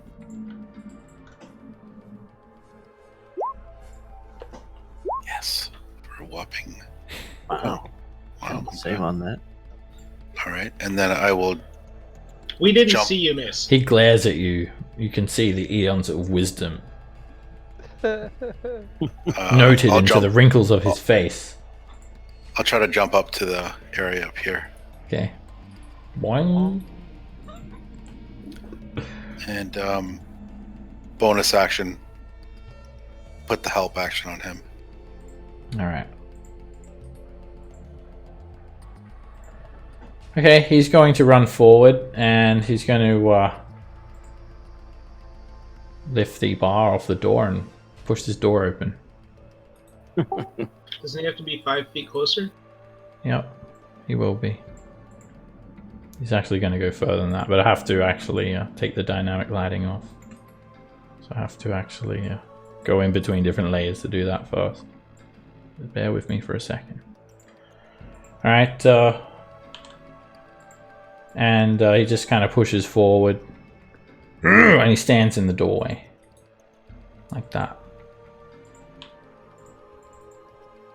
Preventing the door from being closed again. Fireball, aisle 1. Lily. Okay, so it's interesting that he did that. Push him off. Let's see. 1 second. Oh, they're yelling at each other from the other side of the wall. Waterfall area. Can't hear anything. It makes your passive What? perception have disadvantage. I can't hear you. You want to come Let's see. in? What? So if I understand this right, and help me out if I don't, I can move the hand down here, and I can use it to shove, and I can shove a distance of 5 plus 5 times my int modifier, so that'd be 30. Use a forceful hand. Yeah, would that be able to shove him off this cliff face? So you said 30 feet. 30 feet, yeah. So It's 5 plus yeah. plus the number of feet equal to 30 5 feet times your is- spellcasting modifier. 30 feet is off the edge. Okay, I'm gonna try and push him off the edge. All right, make a athletics check with the hand. Okay, I'm gonna just roll a straight d20 and Plus then 8.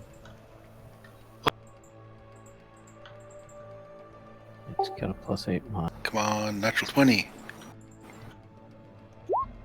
yeah, no, of course not. Well, I mean, Let's Oh, see. that's 3. You rolled a 3. plus Yakfolk are eight. pretty strong. hey, look at that. And you just see like a Yakfolk just flying out of the darkness, smashes into the rotten remnants of this bridge, and he's gone. We'll roll the damage anyway. Yeah. But you just hear his like loud moan just echo throughout this chasm before it's just completely drowned out by the waterfall. Poor guy. So these Yakfolk that have like run to aid, that's what they see. They just see Yakfolk launched out of the darkness into the waterfall. So they see him come flying out of darkness. You should just stop, turn around, and be like, yeah, nope. And then as an action, I will. There's one guy I think I can shoot. Oh, that's funny. Let me just move this darkness for a sec. I don't think you have line of sight. Would I of be him. able to? Move there, shoot, and then move back. You can move wherever you want to move, but Okay. yeah, you have line of sight of him there. Okay, I'm gonna take a shot at him. That's a hit. The ray of frost hits him in the leg, freezes his leg up.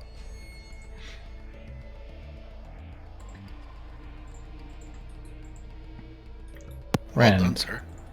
All right. Great weapon, this guy. That's a hit.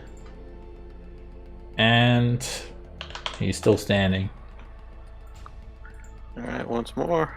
And double whammy. You cut both of his legs off with that attack. You had to cut at least one lot of legs off, and it's him.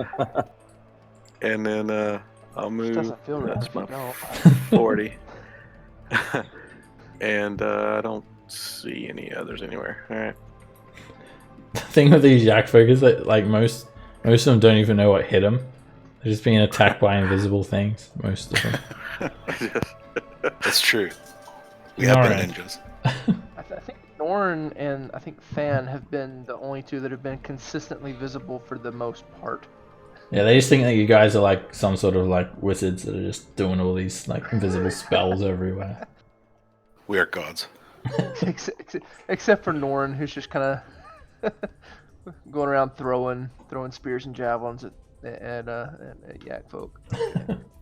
I'm gonna run up here, dash, and because I have no idea where. I can't see the other yaks at all. There's definitely some down here. Well, I'm retrieving my javelins, so I have a wider range of throwing. Utensils. Yeah. A couple of javelins. Get a couple of those back. So yeah, I'm at 45. Well, since I'm not using them to attack, I can only get one back at a time, so I'll get one of them. And I'll be ready to get the other one next turn. Alright, Mr. Imp.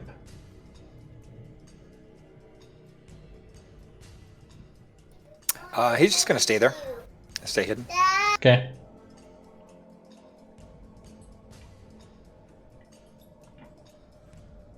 Alright, a Yakfolk dashes up and he just kind of runs into Lily and Jarek in the darkness. And there's another one. Who's this? Running in behind him. He also takes a dash action. He gets about that Can we- far. Move with them.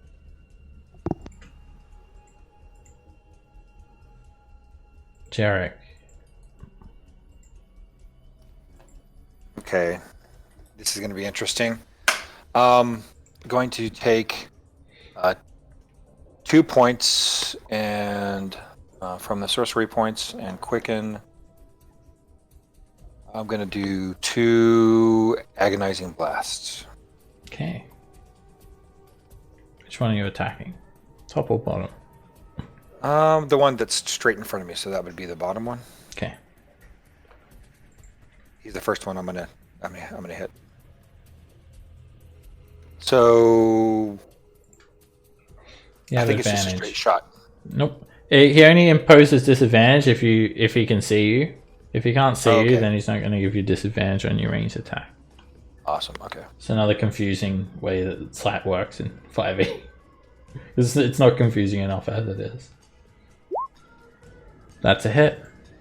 And you just hit him straight in the chest with that beam. I want to push him 10 feet back. Alright, you knock him back. Do it again.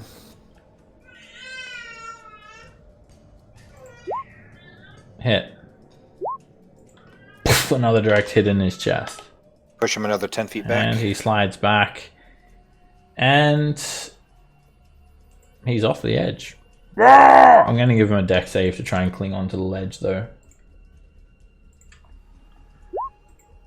And he's gone. Bye. Okay, that was my bonus action, and so for my action, I'm going to do the same thing to the guy that's in front of me, up to the right.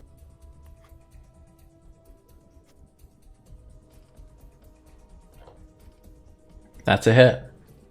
All this guy down here And- sees is yaks going flying off. It's just like yak after yak. And that's another hit. And rah! Tries to cling on with one of his hooves, and he does. He managed to cling on to the side of the cliff face, hanging on for dear life. All right, and I'm going to ask, who's that right below me? It's Lily. Lily, do you want me to stay where I'm at, or do you want me to back up? I think you're good. All right. You can back up if you want. I mean, I don't mind where you stay. I'm fine where I'm at, so I'll just Alright. stay there. We'll just be a nice little wall here. We are. Flush. Yeah, it's not only a movable wall; it's a wall that hits back. If you ever cast a polymorph inside like a tight corridor, it's like wall of flesh. Make someone a giant ape in a tiny corridor. Alright. The Okay. flying yak do not actually seem to discourage this Yakfolk at all. He just charges straight into the darkness. Thomas. Alright, I can't see anything there, so I'm gonna take 2 steps. Kick Jasper. That's my movement there, and then dead.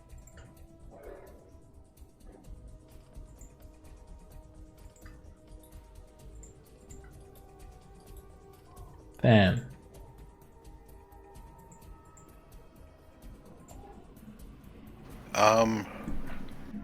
Like all the arrows at once.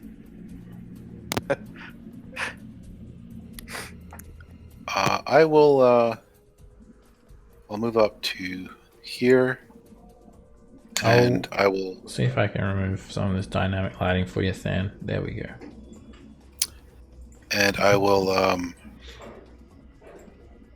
I'll toll the dead on the guy that's on the cliff. Okay. Toll the dead his fingertips. I'll toll the dead, yeah, on his fingertips. Alright, he starts coughing and spluttering. He's looking hurt. Just clinging on. And I'll bonus action put the help action on him. Okay. And go back there. And then end my turn. Lily. What does his health action do? It makes your attack have advantage. Next attack have advantage. It helps. It helps. I'll try. Well, I'll try for another. it actually does nothing, but it's Well- supposed to. It's supposed to give advantage. Depends. Depends on who your DM is. Fair. I'll try to push this guy off the cliff. Okay. The hand just it pretty much it just flicks them. Just ready to start flicking. Ooh. Oh shit. Ooh. He's too far away to cling onto the edge. Smashes through what's left of that bridge and he don't come back. Alrighty. So 15, and then as an action, I'll try to toll the dead on this guy too. Okay. Oh, what was that? Oh no, that was wrong. I was just rolling the falling damage, but Oh, 2d06. I got it wrong. Maybe he will survive, and then a crippled Yakfolk will come after you, like sometime down the track. You did this to me. We'll do Right. it again. He resists your magic, Lily. Oh, fine. I figure he's not long for the world. Rand. And up here, yeah, since I got nothing to attack, my rage will actually wear off this round. You've got another round before that happens. Oh, It's the end of your next round. okay, I see. So they're in darkness, so I can't actually see through them. I can't see what's on the other side, right? It's heavily obscured. So like if I just go to a dash and get right there, I guess, bumping and hitting people as I step through. Excuse me, pardon me. Okay. It's crowded in here, man. Norin.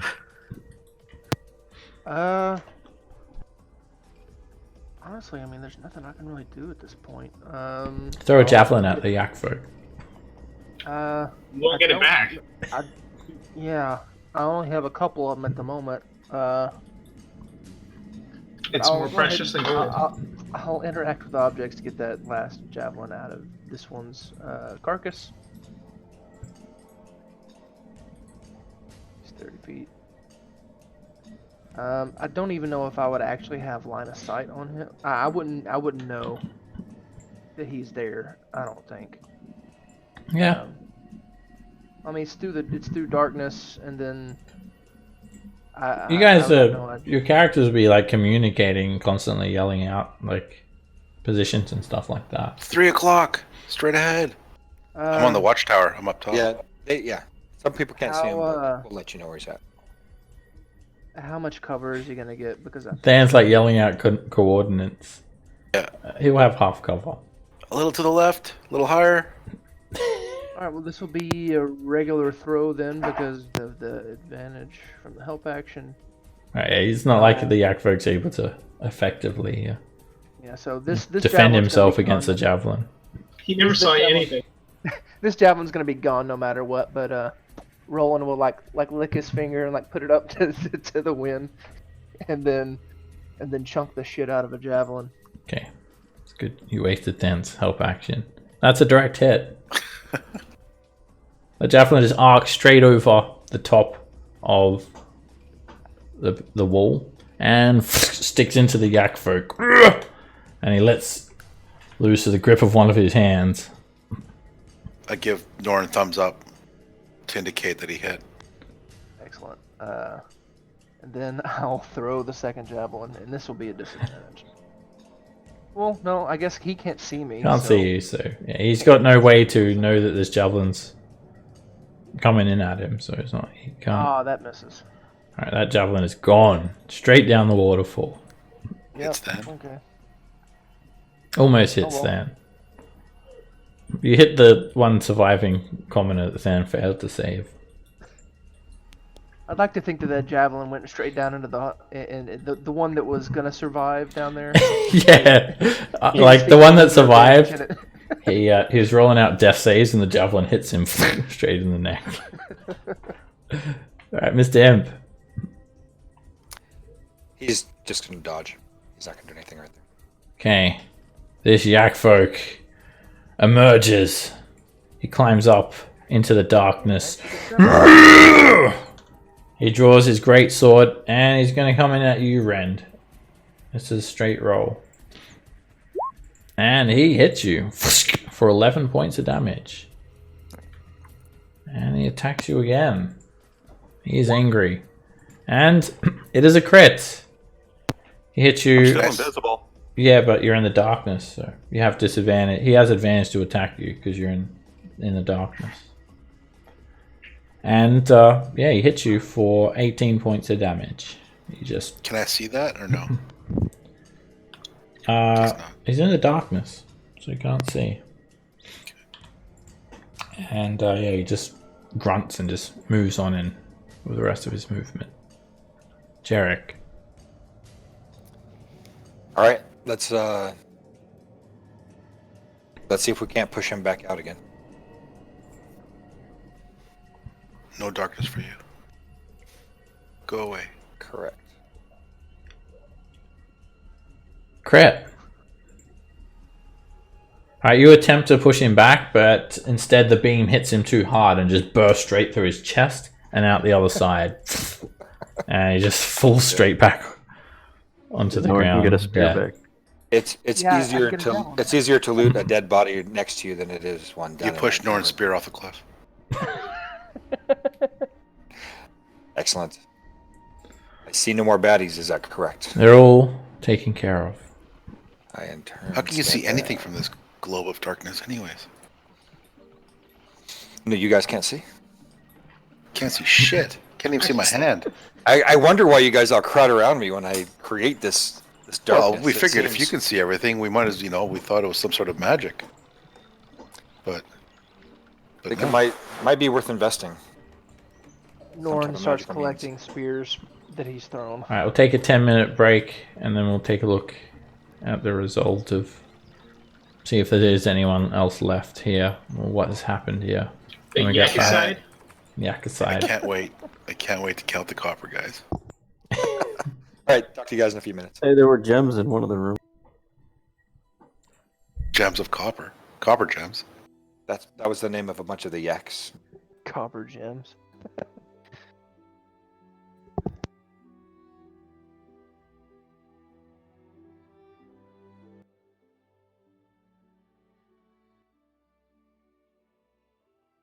That fight was what you would call a satisfying fight.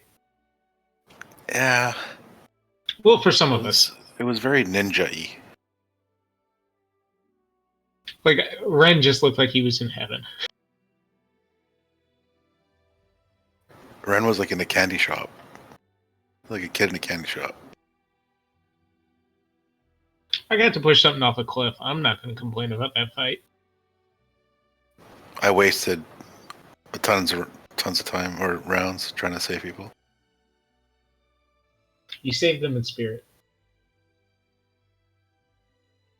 And to save shit. Does your god count those? You know, I'm not like that good, so I gave up. I was just like, yeah, you know what? They can go fuck themselves. They're all dead. I moved on. I was okay with that. Oh god, all that work to get that bar on there and it didn't do anything. Yeah, no kidding, huh? That's just classic. All that effort just to have in one round. But it worked out anyways.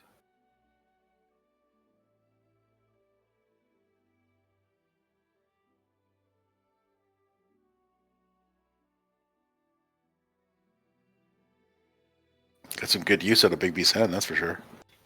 It's pretty fun using that. I like it.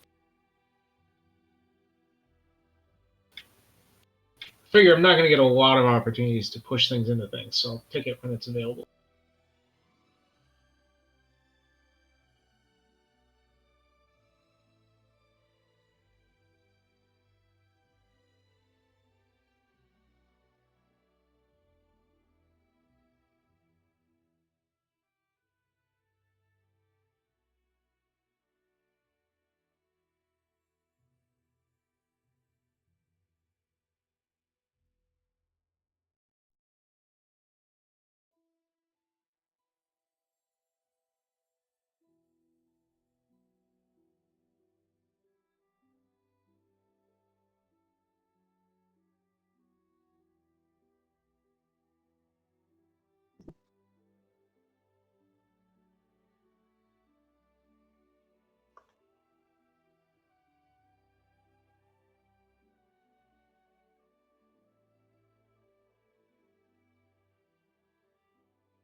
We're allowed to use spells from Xanathars, right? Yeah.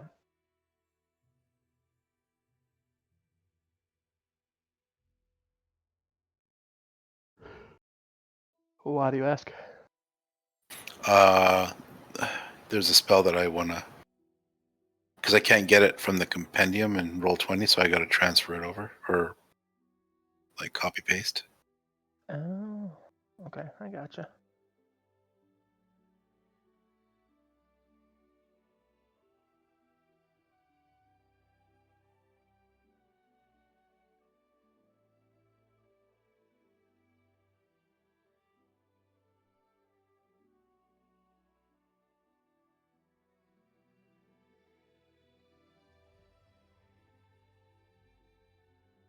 What spell is it?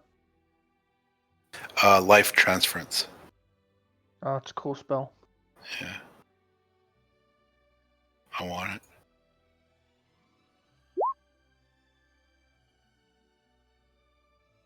Whoops.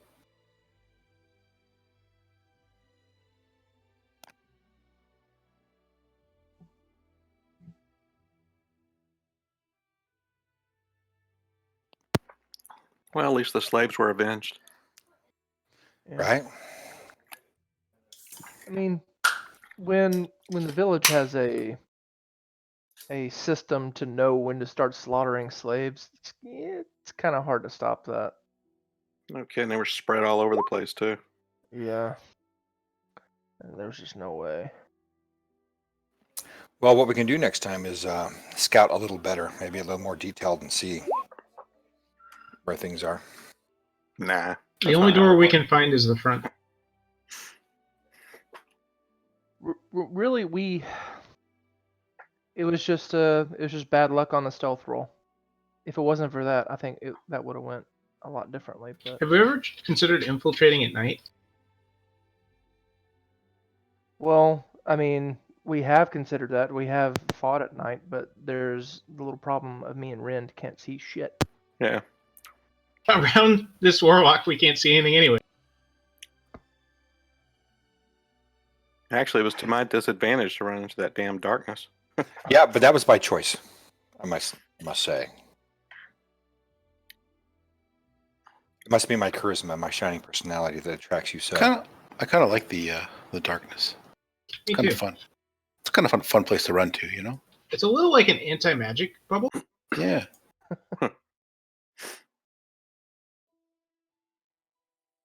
Yeah, I mean, if there's any, if they're trying to get you with any kind of spell that they have to be able to see you, makes sense. Yeah. Mm-hmm. Which is all the worst one. Mm-hmm. Well, most of all the worst ones anyway. Yeah.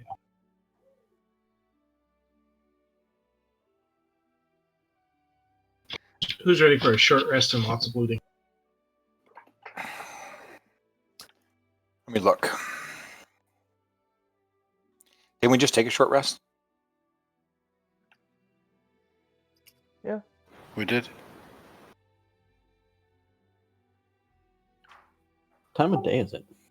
You know, it was Early morning in the when, morning, I think. yeah, it was more in the morning when we started, and it didn't last very long. So probably 45 minutes We're climbing the max. whole Not even mountain. that. Yeah.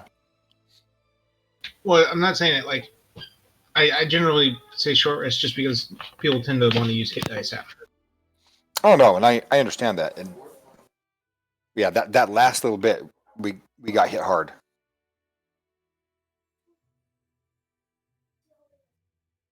So one of the things I'm trying to do with that imp as well is not to use its action to attack, because I don't want it to take over for what PCs actually do. So he actually does have a sting that he can use. Well, Oh, it'll I die. think you fast. you probably want to keep it hidden anyway. Yeah. Because you saw what happened to Heyu. Hey, you has a rough lifespan of about 3 minutes. How Yeah. many times the imp was targeted? Imp got targeted a lot. It did, and so that's not bad because it's a disadvantage for them to hit it. But Still. you if you're thinking, hey, you could have done something right there, I'm all like, well, I'm trying not to attack with it because we have a lot of people that like to attack. So I'll just use him basically to check things out before we get ourselves into another mess. I mean, it's a perfectly viable way to use a familiar. I mean, I think it's a good use of it. Yeah, attacking's wanted- fine. I mean, the Yeah. stealth thing always seems like it's going to make sense, but I mean, really, what did it? I mean, the scouting thing, it never seems to really pay off, Mm. or rarely, not never. No, the problem is you have me do it. Well, with what we could have done here is we could have figured out a better spot to come over the wall to where they wouldn't be able to see us because we would be blocked by. Well, I mean, the issue with that is the only spot that we could climb the wall, and it'd only be a 20-foot climb, but it was right there at the top of those stairs. Anywhere else would have been a much longer climb, might have required more athletics checks. Right. No. I hear you that, but it's not so much at the top of the stairs. It's once you get to the top of the stairs, that whole area there. They went up into where it was a good 40 feet. So we may have been able to climb in the corner just beyond the doors, where we had those two upper huts where they couldn't see us. Because when I went in there, those were the only two up in the fields that could see us, and those two huts right there were the ones that would be able to block where we were at. But did he say we made noise? Right, that's what it was. Yeah. Yeah. Thomas made a lot of noise. Yeah. On my, Oh shit, he's here. Never mind.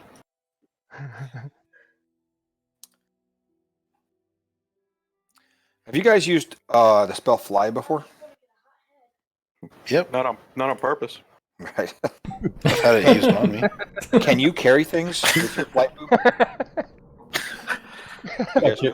up to your carrying capacity. Yeah. Okay. So I mean, if you wanted somebody to carry somebody else, I mean, cast and fly on Norin or Than or Rend would be good. Right. All Exactly. three of us are- Not So, Thomas. and so we have a way of not having to climb things because I can even twin spell fly as well. So How's everyone doing? good. Yeah. Good. Yep. Good. Talking combat tactics and Alright, the 1 minute spells will subside at the end of this fight. So, in the heat of this battle ending, you look around to just see slaughtered Yakfolk absolutely everywhere, as well as also unfortunate souls, humans, halflings, and some gnomes. All in all, there's just destruction We everywhere. don't even notice it at all. We did kill a lot of Yakfolk. Yeah, there's tons dead here. Yeah, apocalypse. Yeah, I guess since you take them off the map once they're dead, I kind of forget how many we've killed. so should we bring the bodies in and then shut the door and bar it again?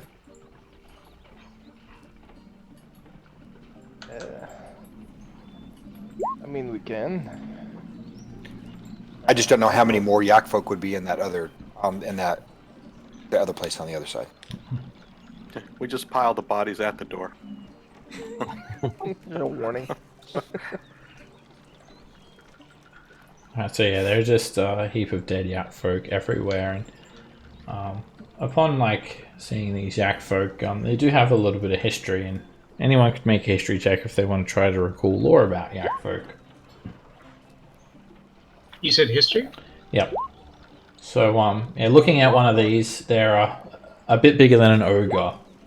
Actually, yeah, quite a bit bigger than an ogre. Their heads resemble disgruntled yaks. They have curved horns, dwyer expressions. Their bodies are hulking, coated with this thick fur and hair. And the males and the females pretty much indistinguishable from one another.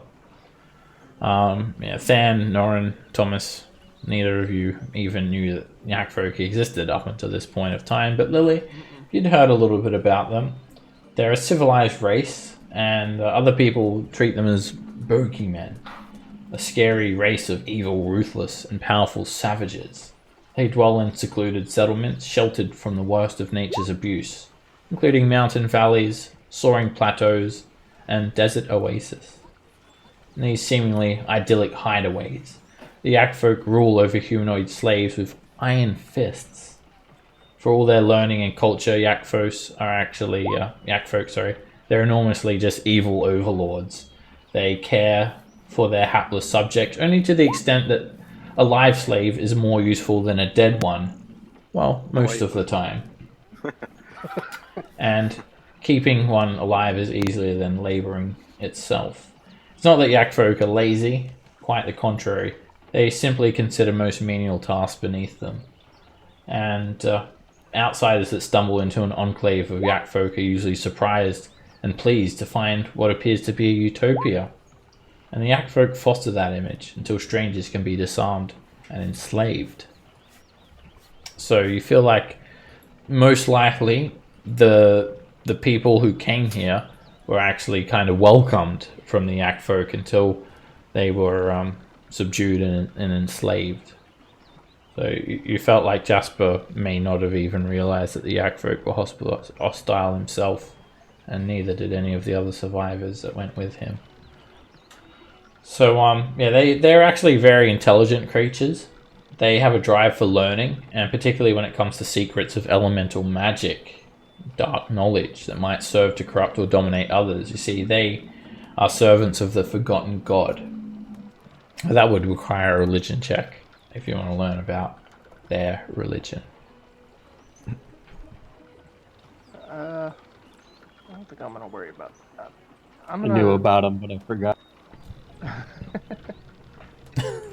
I'm gonna drag this one body inside, and after getting my javelin out of it, close the doors, and then attempt to put the bar back in place. Okay, outside of combat, you can easily bar the door. You don't need any ability check required for that.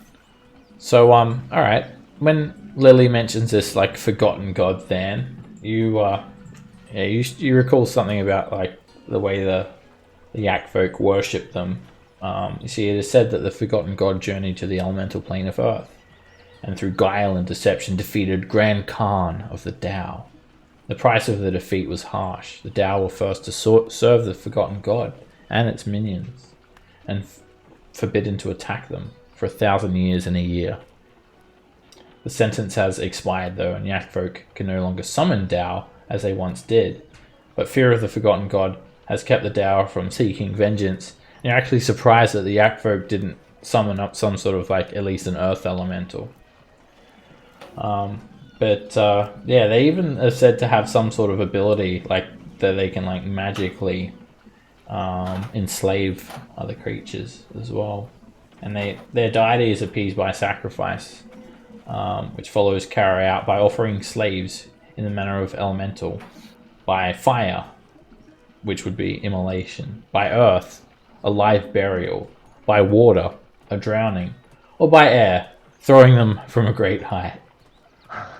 So they may have very well been just trying to appease the gods by the god of steel by sacrificing them.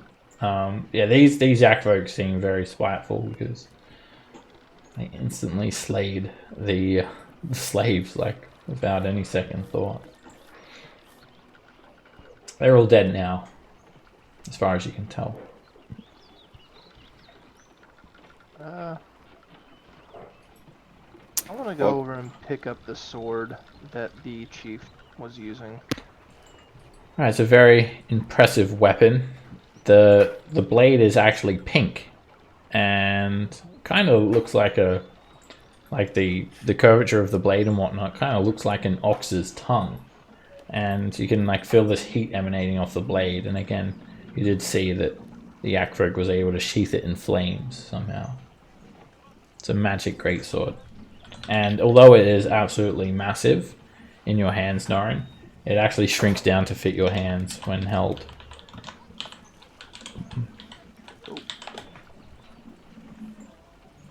I'm gonna search up Jasper. Alright, Jasper doesn't have much on him. He just has a backpack with a few tibbets, adventuring gear, rope. Just the usual suspects that you'd expect to find. He is armed with a short sword, and he has a heavy crossbow. He doesn't have any other valuables on him though. You do see the black tattoo of the Zentarum snake eating a coin, just, like, tattooed on the inside of his wrist. Is he still alive? He's dead. It's pretty much like a pin cushion for javelins.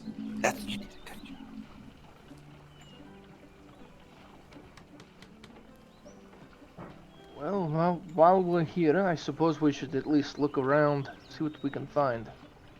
Yeah, all the doors of all these different huts are open now. So just go hut to hut? Yep.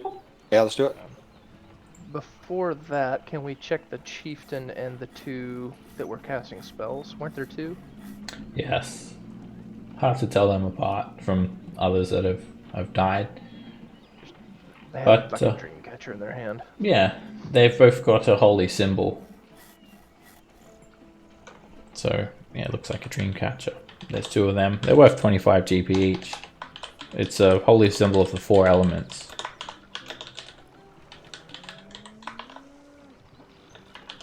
And who's got the party loot? I think that's usually Roderick. Norn. Who wants to take care of it for today? I can. Norn. Alrighty, I'll swap it over to you. Norn was the original. There we go. Yeah, but then I missed like a couple of sessions, and then it moved to Roderick, and that was the end of that. You're okay with that? Everything in the party loot is now organized by rock type. That's all. Yeah. If it wasn't, it was thrown out. Sword Alright. was found Category. in a hall of granite. Yeah. This bow was found in a hall of limestone. You find some sort of pouch of green herb and some smoking pipes as well. Okay. They're huge smoking pipes, though, like way too big for you guys to smoke out of. Well, maybe not, but you know, not easily. It'd be like something you'd take to a party or something. Anything special on the chief? Like how he would have that? He was dressed much the same as the others. He's just wearing this like shitty armor. But yeah, he's just a quite a bit bigger. It's like a good 1.5 foot taller, a bit more staunch. But other than that, they kind of almost look like exactly the same, all of them. Yeah, they kind of do now that I. But none of them have any like backpacks on. I mean, they were coming to fight you guys. They weren't exactly going shopping. So you wouldn't expect to find any valuables on them, like not in their pockets or anything. I'm just checking. Ransack all their homes. We start with the main one.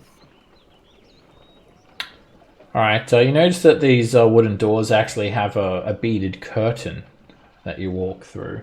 And the beads kind of jingle a little bit as you walk in. This is a very large hut, 60-foot diameter. Sorry, 30-foot diameter. And it's like on this, you know, raised platform of earth. Inside there's actually a campfire in the middle of the hut, and it leads up to an open chimney. The campfire is actually still going. So you at the top of the lip of this little mound of earth, it actually depresses again. So it actually creates like a pit with like a little kind of, you know, earthen lip around the entire hut. So you actually go up and then down as you enter. Inside there is some straw mats laid out against one wall. It's a pile of firewood. It's very hot in here. There's piles of cushions. There's some baskets laden full of foodstuffs. There are these painted clay vessels with like a looks like a saucepan, like for tapping water from the urn. There's a few bottles of wine, and there's like a broth boiling away on the campfire. And between the fire pit and the south wall, there is a very ornately engraved bronze gong and a wooden mallet that has a head padded with some sort of hide. And the mallet's like just hanging from a wooden frame, as is the gong. There's also some naked dead slaves on the ground.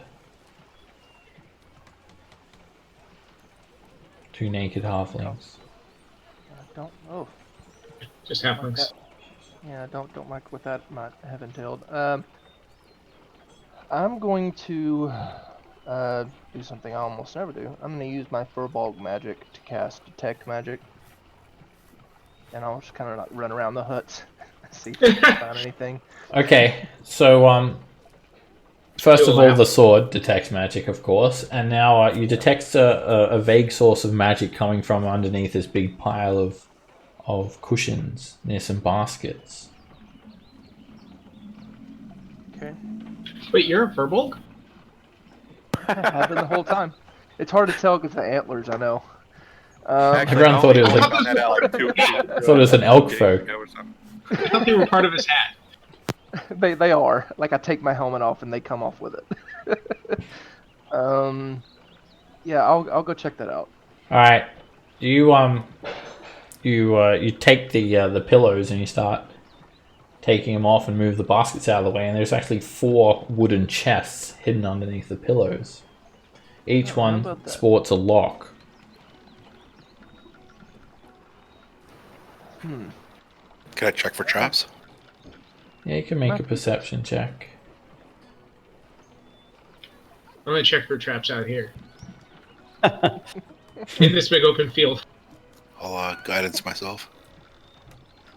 Alright, the chests do not seem trapped. They definitely have locks. And as you look around the hut as well, Fan, you notice a large iron key just hanging on a hook right nearby. Does it look like it would be a key for the lock? That Yeah. all right? I'm gonna sleight of hand the key and pretend I picked the lock. Okay, make a sleight of hand check to impress everyone, Fan. Okay. Guidance myself. Fan drops the key on the ground, fumbles it about. Where's that fucking darkness? Roll my eyes.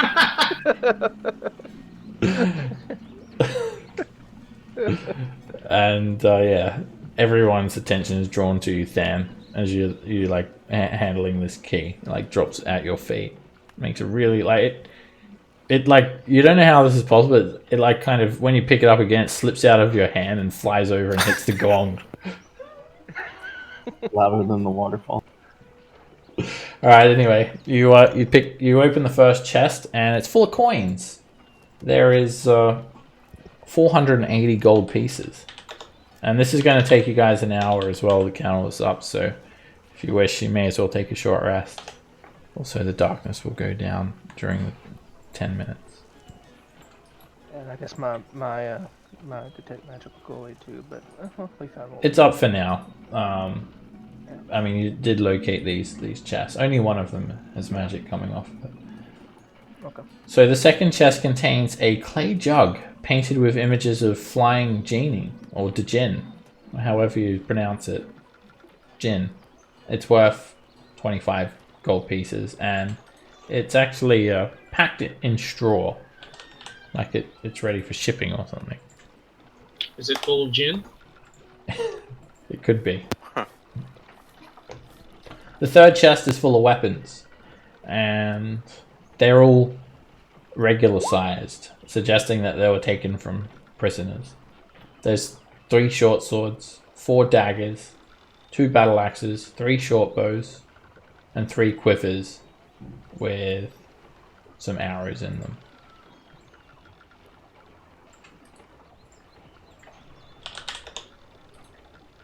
Do you want to count the arrows? Of course. There is 32 arrows in total.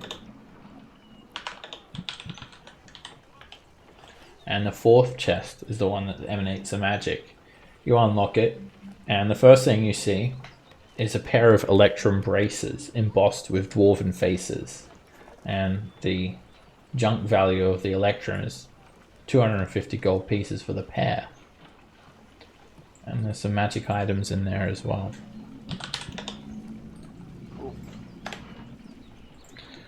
There's a couple of items in here, and these are the things emanating the magic. A potion with a toenail. Ew. Toenail potion. And there is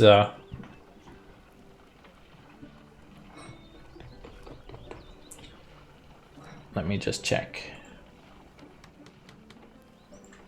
something. All right, there are 3 plus 2 arrows. Let's go to Roderick. You don't really need to identify those. I can add them to a sheet if you guys want to give them to Roderick. Yeah, he's the only one that uses a bow, I think.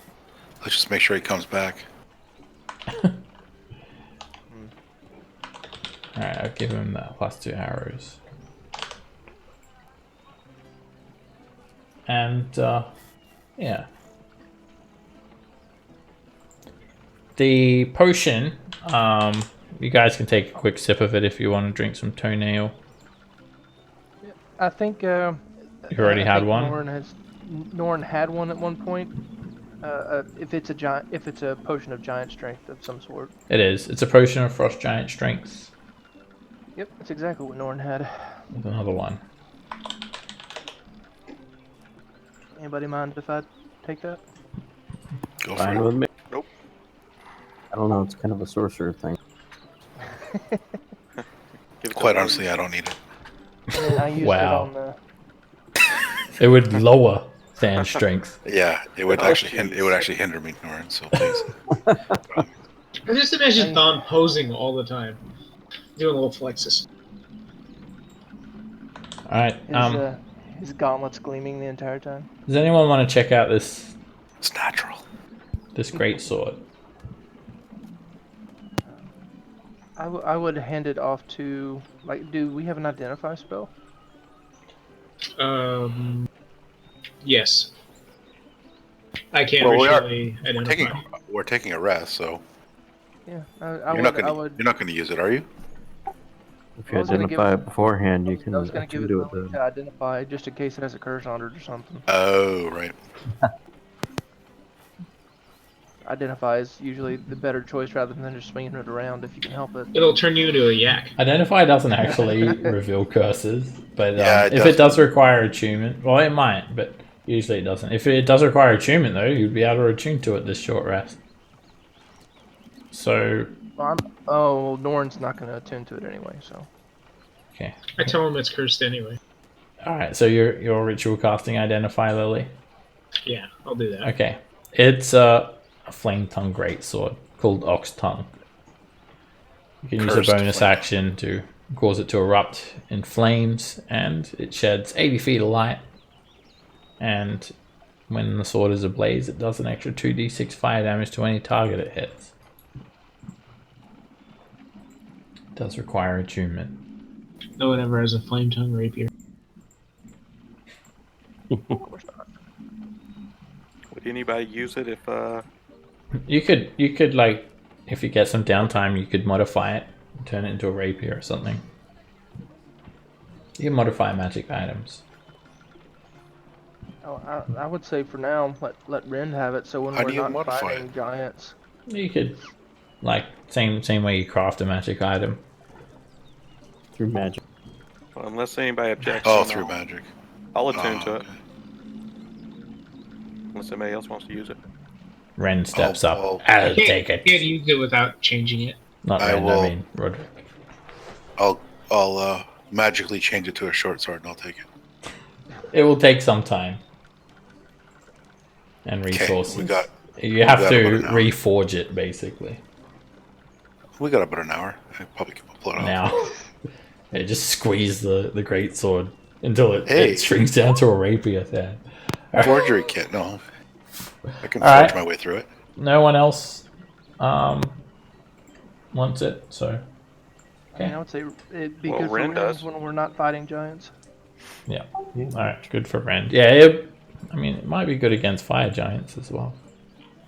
Assert dominance. Or red dragon. Hit them hard enough. Okay. Yeah, you take a look at it, Ren, and just by using a bonus action, you can twist the handle like you're revving the throttle of a motorbike, and flames will erupt forth, and yeah. Cool. You could cut some legs off of this. Cauterize the wound when you do so. How about that? Yeah, you could cut legs off of the giant slayer and then cauterize it with flames on alternate. There we go. All right, so yeah, that's this this great hall searched. One hut down. On to the next.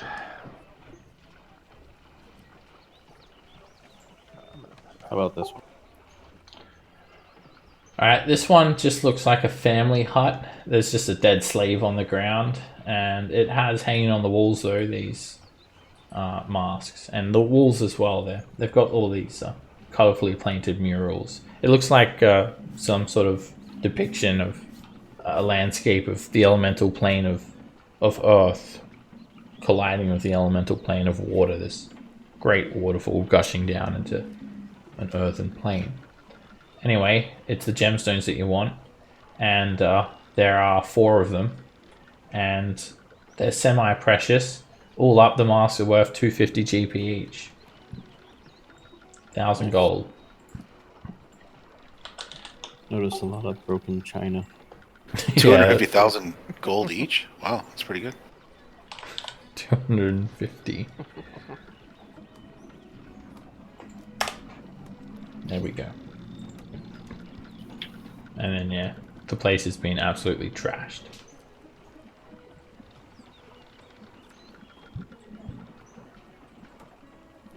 Next. There's just like a dead female elf laying on the ground, and she's naked. I feel like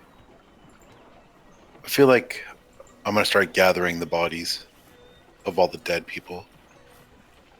All the ones, the ones that you could have saved. There were The elf ones that- corpses? The ones that were brought beyond my abilities to save. Okay. Oh, And give my them a school just proper. officially closed. Oh shit. Oh no. Guess I'm daycare next week. Yep. I think Seattle shut down all their schools too, didn't they? I heard in the news somewhere. I'm sure. A bunch of our districts are closing down. There's another hut over here, and there's another dead elf, naked, laying on the ground. Yeah. It looks like the elf out. it's another family Yeah. hut. Okay, you throw her on the pile. So yeah, it looks like just like a homely looking house. You know, it's got like a washing up area, a table, some chairs, slave cage, and there's a couple of valuables. Hanging from the ceiling is a gold censer, and there's like some incense burning from it. We're able to pull it down. It's made of solid gold, and it's worth 250 gold pieces. And then there is a basket kept next to this bread oven, and it has 4 blocks of incense, which are worth 25 gold pieces each too. Ooh, can I have some of that incense? Of course. It's called Yak Champa. It's a very popular one. How many loaves of bread? So it's like 10 casts of Find Familiar then? At 100 gold? Yeah. So you're taking all that incense then, Lily? It depends on the group. Take it. Take it. It's Fight it's over roughly it. I want to see you guys 6 to 7 fight minutes of, fight to the death over it. Alright, add that to your inventory then, Lily. There are 1d4 loaves of bread then, so there are 2. Fantastic. If in, 1,000 gold pieces. in another world, it could be worth something. Alright, so In yeah, another world. In this another looks like a time. nice homely hut, you know. Slave cage, all that stuff. And this one is attached to what looks like a bit of a barn. And there is 2 dead prisoners. A I'm gonna halfling and start a gnome. separating the elves out. They're also naked. You guys The think? elves are proper burial. Add them to the pile for Okay. proper burial. So this is the barnkeeper's hut, and yeah, there's like you notice a couple of cages here as well. Anyway, you guys search the hut. Amid the clutter, you find a basket containing 10 pieces of bead jewelry. Looks very ornate. And one of the gnomes, when you drag the corpse, you find that a massive diamond actually falls out from somewhere. It's a prison wallet. Probably. Oh. It's huge as well. You're actually surprised that It's impressive. you find That's a such big a piece large of diamond. coal. That's a big piece of coal. 500 GP diamond. That could come in handy. Cool. Beautiful. Or slave pins in here. Beautiful enough that she deserves to have raised dead cast on her using that diamond.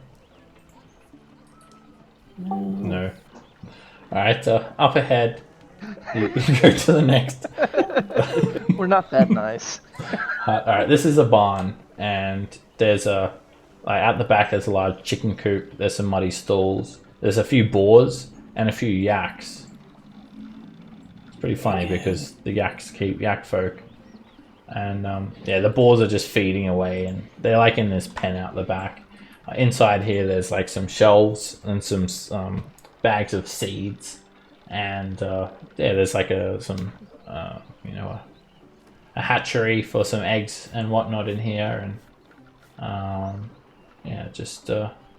the boars look quite hostile. You feel like if you tried to free the boars they might like charge you, but other than that there's just two dead female humans on the ground covered in mud. They charge me. Check see if there's anything interesting on those shelves. There's just like some seeds and stuff like that. Unless you're a farmer, then yeah, nope, not too interested. City boy. Pull the bodies out. Okay, some more. Man, they killed a lot of slaves. Anyone make sense of that? Why would they kill other slaves once they were attacked? It's because they're spiteful. They knew we were coming to help them, and they're just evil. All right, this entire complex here is like one collective dairy. It's composed of a residential hut attached to a barn, and there's another dead naked female laying on the ground, and she's covered with it looks like she was like stirring this big pot of like cheese curd or something. She's just got like a paddle nearby. She's been cut down by a great sword, and there's 12 goats in the barn, and a dead half-orc also laying around, covered in curd as well. So searching the hut, you actually find a basket containing 800 gold pieces in mixed coinage. Just call it 700. All right, there's 799 GP and 9 SP and 1/100th of an 10 electric. copper pieces. There we go. So 800 gold pieces of mixed coinage, just to make it more Don't listen to annoying. the other ones, but look around, look for like secret doors or trap doors in the floor. There's got to be a way down somewhere. You don't need to make any ability check. You can just give it a thorough search. You're not going to find anything though, Thomas, except there's more though. You do find a carved lapis lazuli pipe. It's quite ornate, a blue pipe. It's worth 25 gold pieces, and resting atop a small table is a bag of a suspicious white powder. Suspicious white powder. Yeah, some sort of dust. And Just imagine Thomas cast spells by snorting. it kind of glows a little bit, like has like this sort of magical nature. And you guys can just identify it like during, this time that you're here. It's this is funny. All right, you take a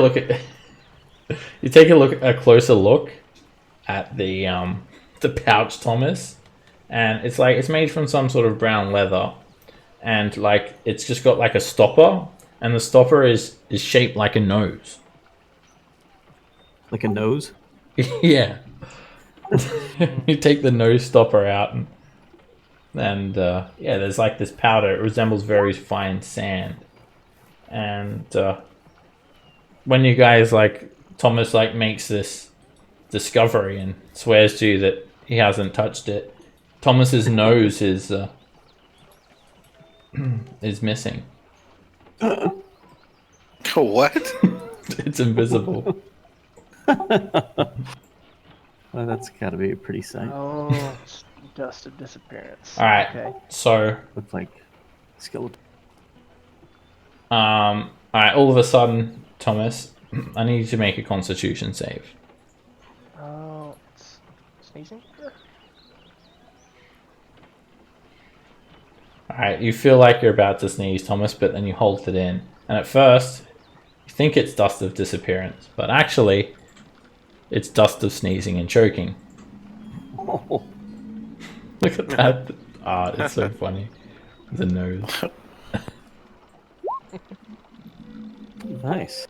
Alright, so you can throw a handful in the air and it like affects everything within 30 feet. They have to make a constitution save. Become unable to breathe. And you're incapacitated and suffocating. So you'll die like in a couple of rounds if you fail against that. Wow. You die? Yeah, if you are suffocating, you'll drop to the ground, and you'll be able to last a number of rounds equal to 1 plus your con mod. After that, the next round you drop to 0 hit points, and then you start failing death saves every round until you can breathe again. Wow. Yeah, it's pretty hardcore. Wow. And it affects you and everybody around. Yeah, it's the sort of thing you want to not do next to yourself. Well, You want to have a lesser restoration handy. yeah, or you can make like a trap out of it or something. Do you want to just take that then, Thomas? You've already like snorted half of it, so. Sure. Attach it to an arrow. Can anybody cast lesser restoration? Maybe they should. I can. Why don't you take it then? That way, if you use it, you can not die. Okay, Okay. give it to Stan. You also become incapacitated. So you can't cast it Yeah. on yourself.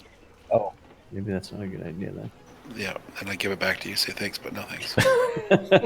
Like the one guy that can save us is it? That's thinking. I take this body out too. Next hut. Over here, it's a farmer's hut. And you search this one and you find a basket of miscellaneous weapons. 3 daggers, a sling, a pouch containing 13 sling stones, a hand crossbow, and 4 hand crossbow bolts. I'll take the sling stones. And Okay. Another basket contains 3 small leather pouches, and each has a few gemstones in it. And there are a total of 9 assorted gemstones worth 10 GP each. They're like a mixture. No component gemstones, no rubies or diamonds in there though. So it doesn't really matter what they are. So yeah, looks like these items were probably confiscated. The weapons were confiscated by confiscated from the slaves. So there's all that stuff there. And the next hut has a couple of dead humans in it. And inside there is it's just like another barn. Pigs, goats, some chickens and whatnot. Nothing of value. Just, oh, there's one alive. Nope, dead. psych. Cast Spare the Dying on her. She tripped. Yeah, when you're tipping out the bag, a dagger falls out of the bag and sticks into her neck. And then there's just like these crop fields here. There's 2 dead halflings here as well. Add them to the big pile. Whoa, yeah. Okay.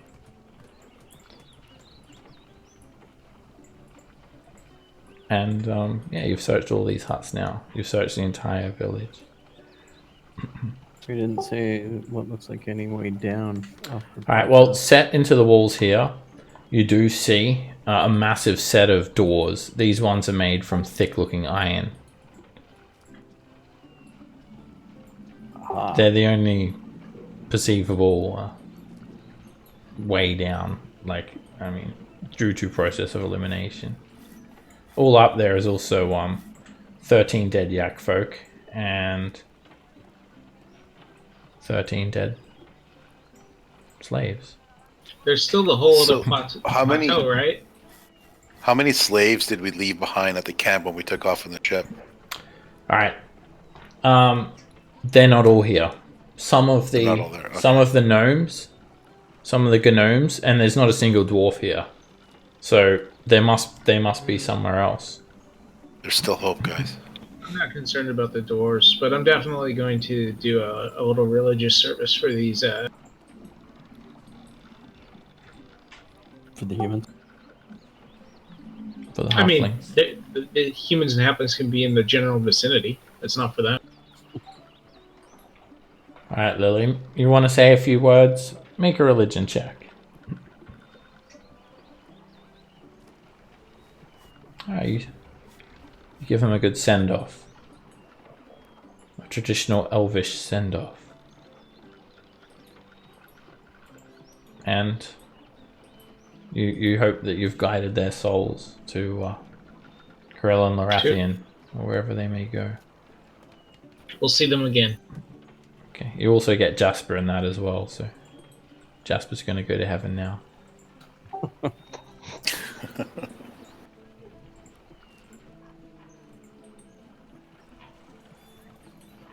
Alright, Well, that thorough search took you guys a little over an hour, splitting up and everyone searching a building themselves.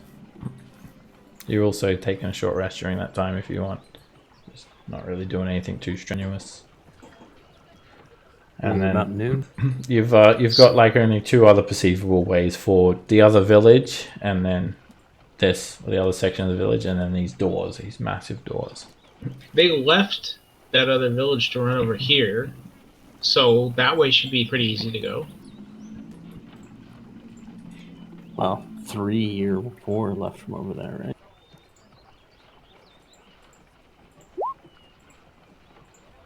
Well, yeah, we can go see if there's more that need to be cleared out.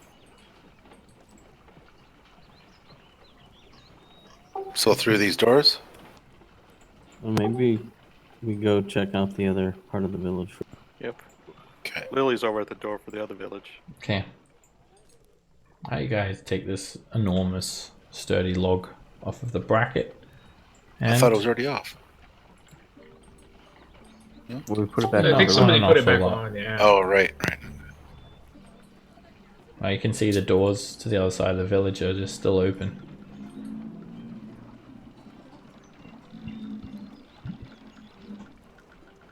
You guys don't want to walk across this bridge? No, thank you. Yeah, that raging waterfall drowns out the sound of your voices, particularly when you're right next to chasm. It's more over near the mill is where the most concentrated sound is. You cross this precarious-looking bridge once more, and you come back around to the other side of the village. They killed the slaves over there too. There are 4 buildings here. Probably did. That's what took them so long to get over to us. They're busy killing slaves. Right? You see that a mill and some more huts and another barn.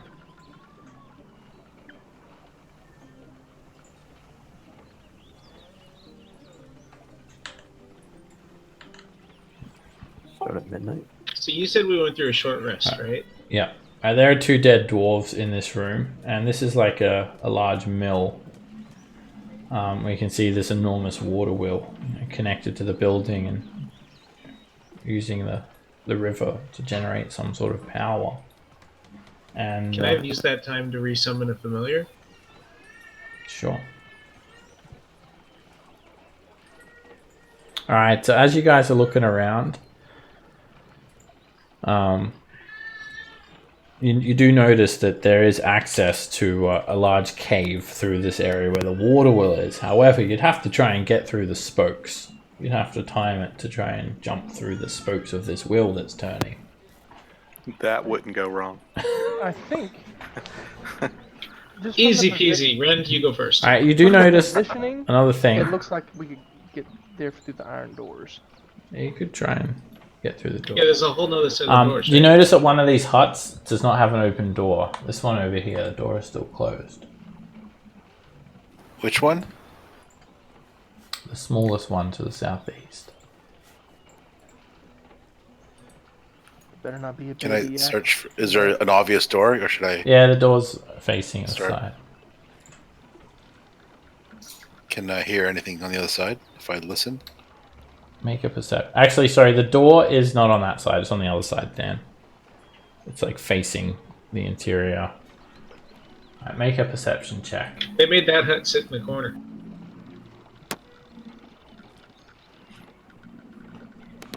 Alright, you put your ear up to the door and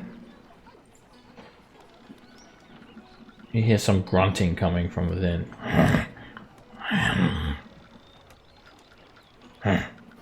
There's grunting in there. Ugh. Probably consenting adults. Nothing about this place has seemed consenting. Kick down that door. All right. Alright, you Draw kick on down your the sword, door open the door. and you see a moral dilemma. Yep. There is a Yakfolk warrior hiding in this hut with a Yakfolk child. And we'll end the session here.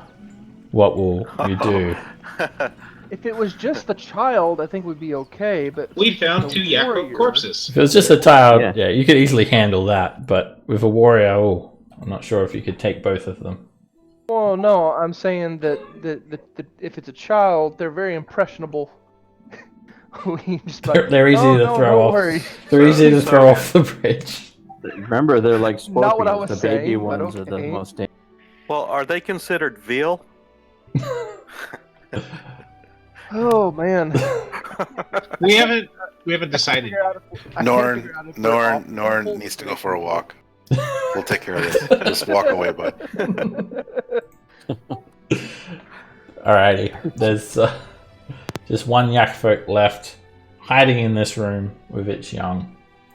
We'll Obviously kill the adult. Who's in there grunting with a child? It's just sick. Roderick will return next week, having made sure that all of the survivors at the airship. Actually, the other lot of survivors, I can't remember if you guys had converged them all into one location, but maybe Roderick was doing that. He was taking them from that clearing, and Yeah, He was taking them to the airship. Yeah, the Okay. downed airship. yeah, he was doing that to make sure everyone's all in one place. It was rounding them up. And anyway, we'll continue next week with you guys possibly finding another way into Iron Slag and committing mass yakicide. Thank you guys very much, Hey, they started it. Thank you. and I'll see you guys next week. All right. All right. Later, guys. Night. Later. Bye bye.